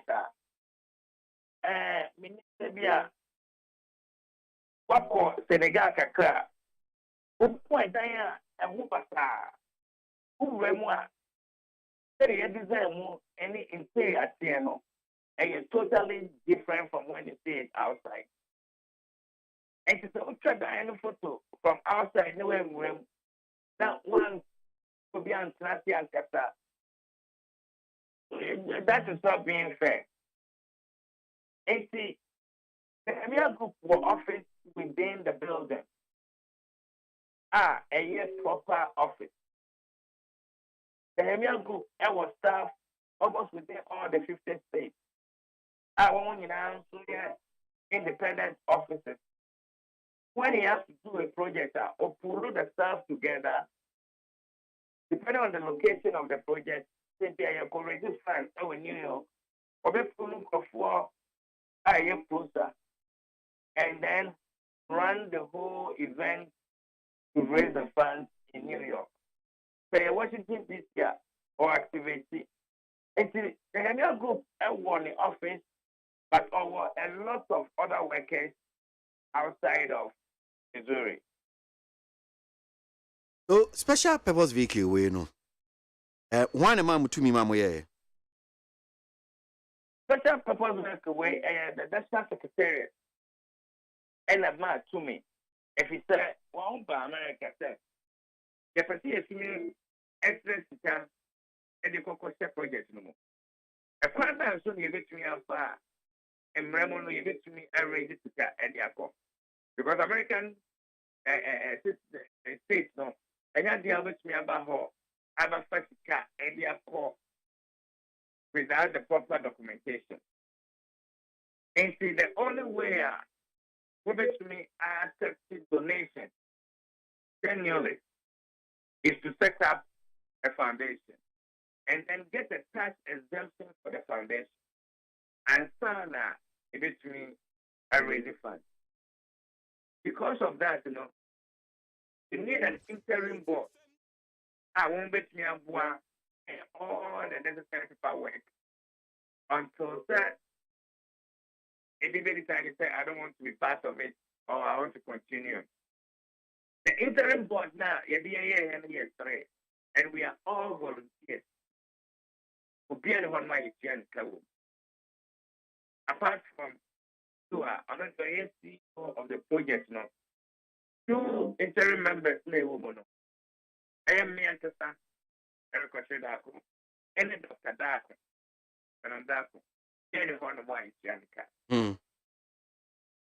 Now, Ora could you to a black and some of the 2 journal. A judge Dako, what they should be at the abomu. Now, as Subono said, was see identity theft.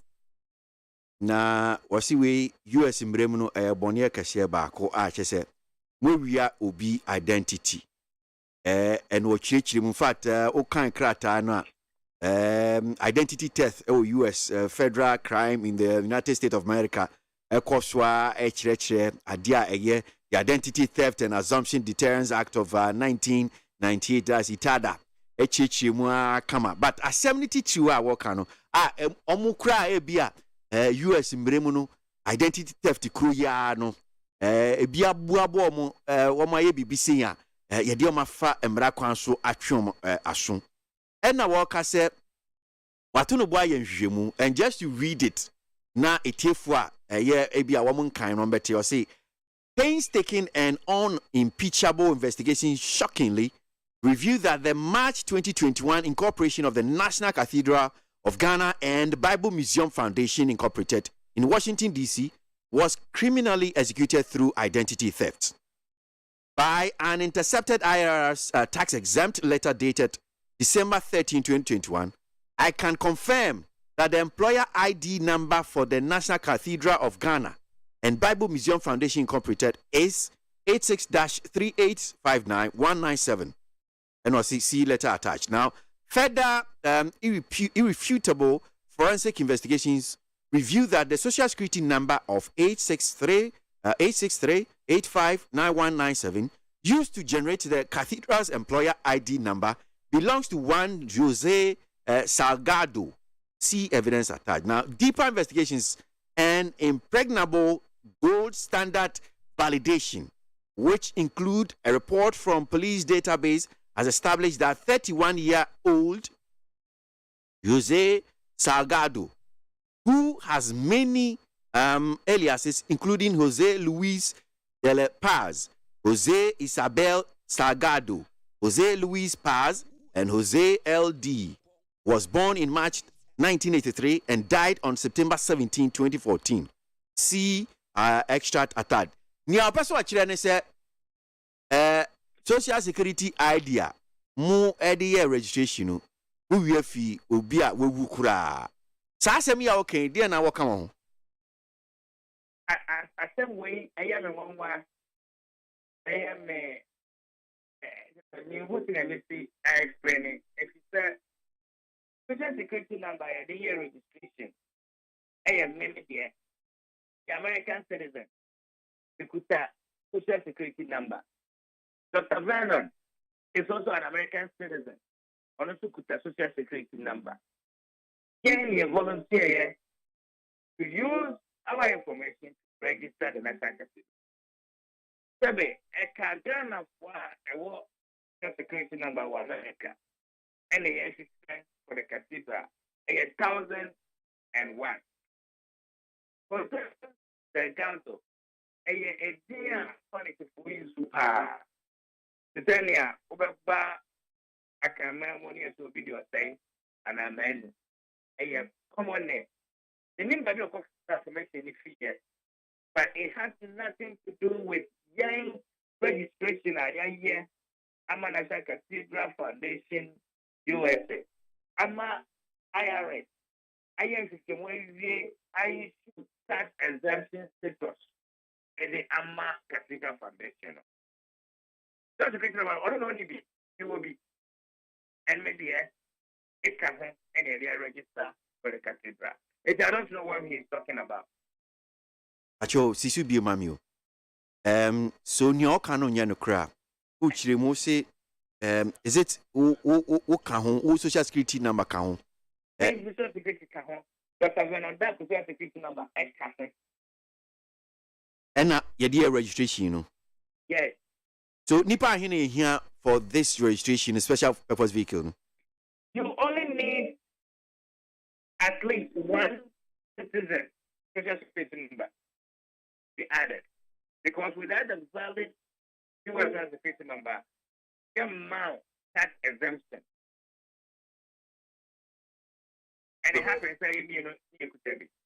Nti mumienu na mu use even though mrano say ubetime su Only at least, and you know here at least one. And you have 2, 3, 4, 5. It doesn't matter.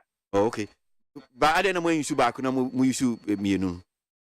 Well, because trustees, no, here are 3 trustees.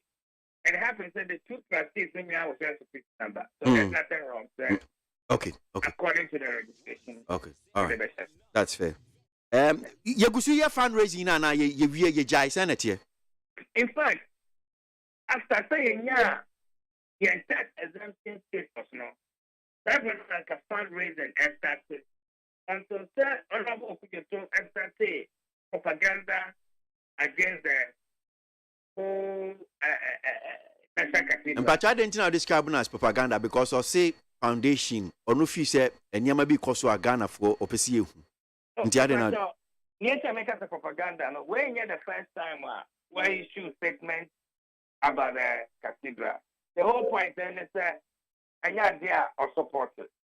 And it has been an ongoing effort to discredit the project at any given opportunity. The thing I mean, say, and cathedral don't need to continue on project. But we're discrediting almost everybody out here involved. David J, architect of that reputation, we're discrediting. Dr. Polopoku Mensa, Okutani PhD from Johns Hopkins University, selling a non-for-profit organization. He is one of the best experts all running the National Cathedral project. We're discrediting. The list goes on. Kerry Thomas. Kerry is an expert. So, Kotulobona Confucian and Kakrabia, more about him. And Uncle visited the Museum of the Bible. Now, only Juma, Kerry, IFA. All these people, including myself, is trying to discredit me. Said, I am part of this, and I mean, Honorable Kennedy Japan. Lawyer. What has that got to do with National Cathedral? Information, make it a propaganda. That is how it is. Okay. Which means as we describe as propaganda, no ntiama yentimi munye fundraising kran projects kebiana. Yeah. There was an initial fundraising. A lot of people pledged, pending issuance of tax exemption status. And see, now that we have all the necessary requirements, can you propaganda now? And by now, no, they would have given their money. But yes, it did donate because it's just that you can't bring it because we need tax exemption. And Yaka says still a yenya tax exemption one. Yes, tax exemption is the same. And I'm going to say, and a negativity, of course, to the sense that we cannot even take anything until we know what the government wants to do with the project. And your mom would donate, yentimi anje kura. No. Omo pledge no so yentimi anje. Does that suggest AB and coming finance say your account to be retrieved for this particular special purpose vehicle na set here for fundraising na she ni account num. I will not be the one to answer that question. But I know sir there is an account. There may be some money in it, but pending the necessary approval and signing with me, I don't know. Money no I free because you see a man for donate a man for went me and this just get pending issuance of tax exemption. Tax exemption, obi donated for charitable cause in America. Woman receipt. Then I between the filing a tax. The more moving to me issue receipt, the more I go for edema. And to one more, I won't donate years. I'm not financial any tax exemption status. You have to hold that money, but it's all between amount of receipt, in order for you to be able to use it. And tax exemption, I believe I don't run the secretariat. Your board of trustees. The secretariat is run by Kerry Thomas as consultant, the U.S. And there may be money in the account. It will only be used for the foundation purposes. I have to report on it. We report on it according to our reporting requirements. But the bigger part and came to me and raise the fund has not been done. Account no why dimu. Hello? But your account no why dimu. It is a National Cathedral Foundation, USA, and your individual thing. So signatures in the bear for almost signature meet me a for. The signatory would be the chair of the board, which is the chair of the trustee in the US, the CEO, and the Nehemiah Group. But what trustees in a Dr. Vernon Darko. Okay. We are one of the signatories. No, we're not signatory. Okay. All right. Roach da ko say waboa no pay minim say bia bibi wa bia pepese tie fo be hu a say timi busa eye nsem no dodo na but bibi wa bia pese tie obetimi am ate. Well, ne amata say atie fo ne say this debate it has nothing to do with whether say you support the cathedral or you don't support the cathedral. The question is information okuja talk about the buyer no no cre and I say no cre. From what I have explained on all the 6 points of the debate, information no no cre. I said we are congressman and I say we are member of parliament. That we pursue we investigation in 2 car and concourse now will be a feature in Tofuto near the FMS my impeccable investigation. When should be only research skills. You should do a proper research from your office as a member of parliament, and you will get all the answers. And your Facebook, and your oversight. It is when who be there and on parliament, not on calling the secretariat of the project to come and give their evidence. It didn't say, yes, sir. If it was a Juman or Ghana, and yet propaganda, and but Facebook, yeah, propaganda. Nanka Miss Mary Baba could be my wedding coming near Paso. Oshe name some of the 2 jana. Or say you tria bem says $6 million be the Macari Summers. No cre. And $6 million a free fan wine in says canoe. If I saw and no cre as a board member or trustee, I have sitting on the board, no.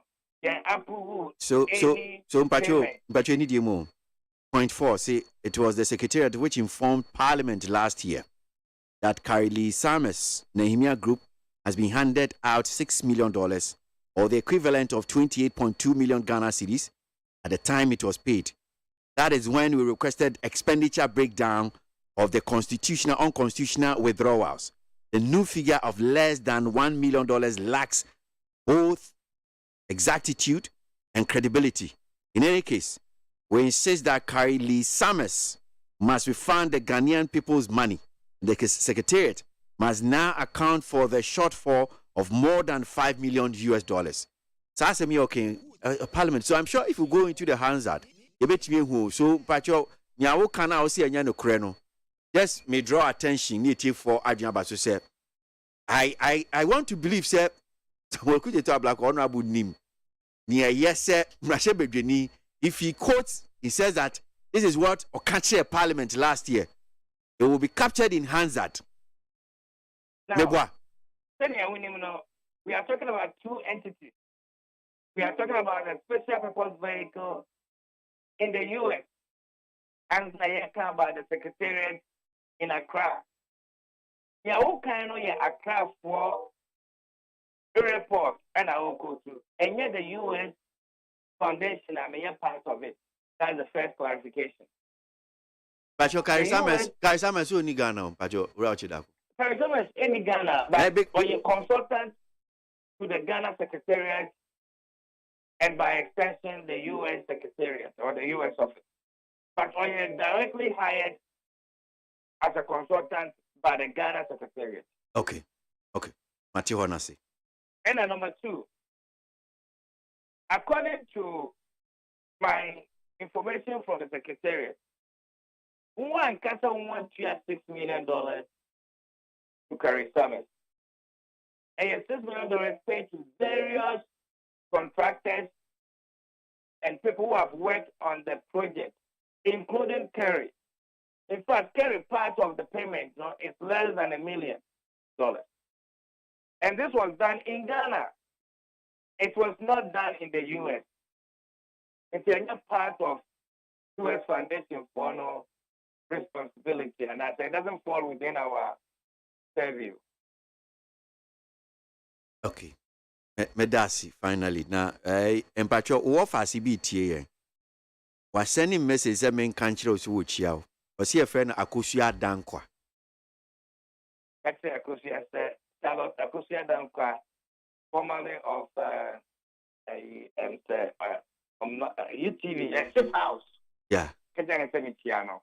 George, so. Me answer my throw a chiri honum say need in Comoichiri. That's it. Yamisha Papa. That's Eric Ochi Dakon.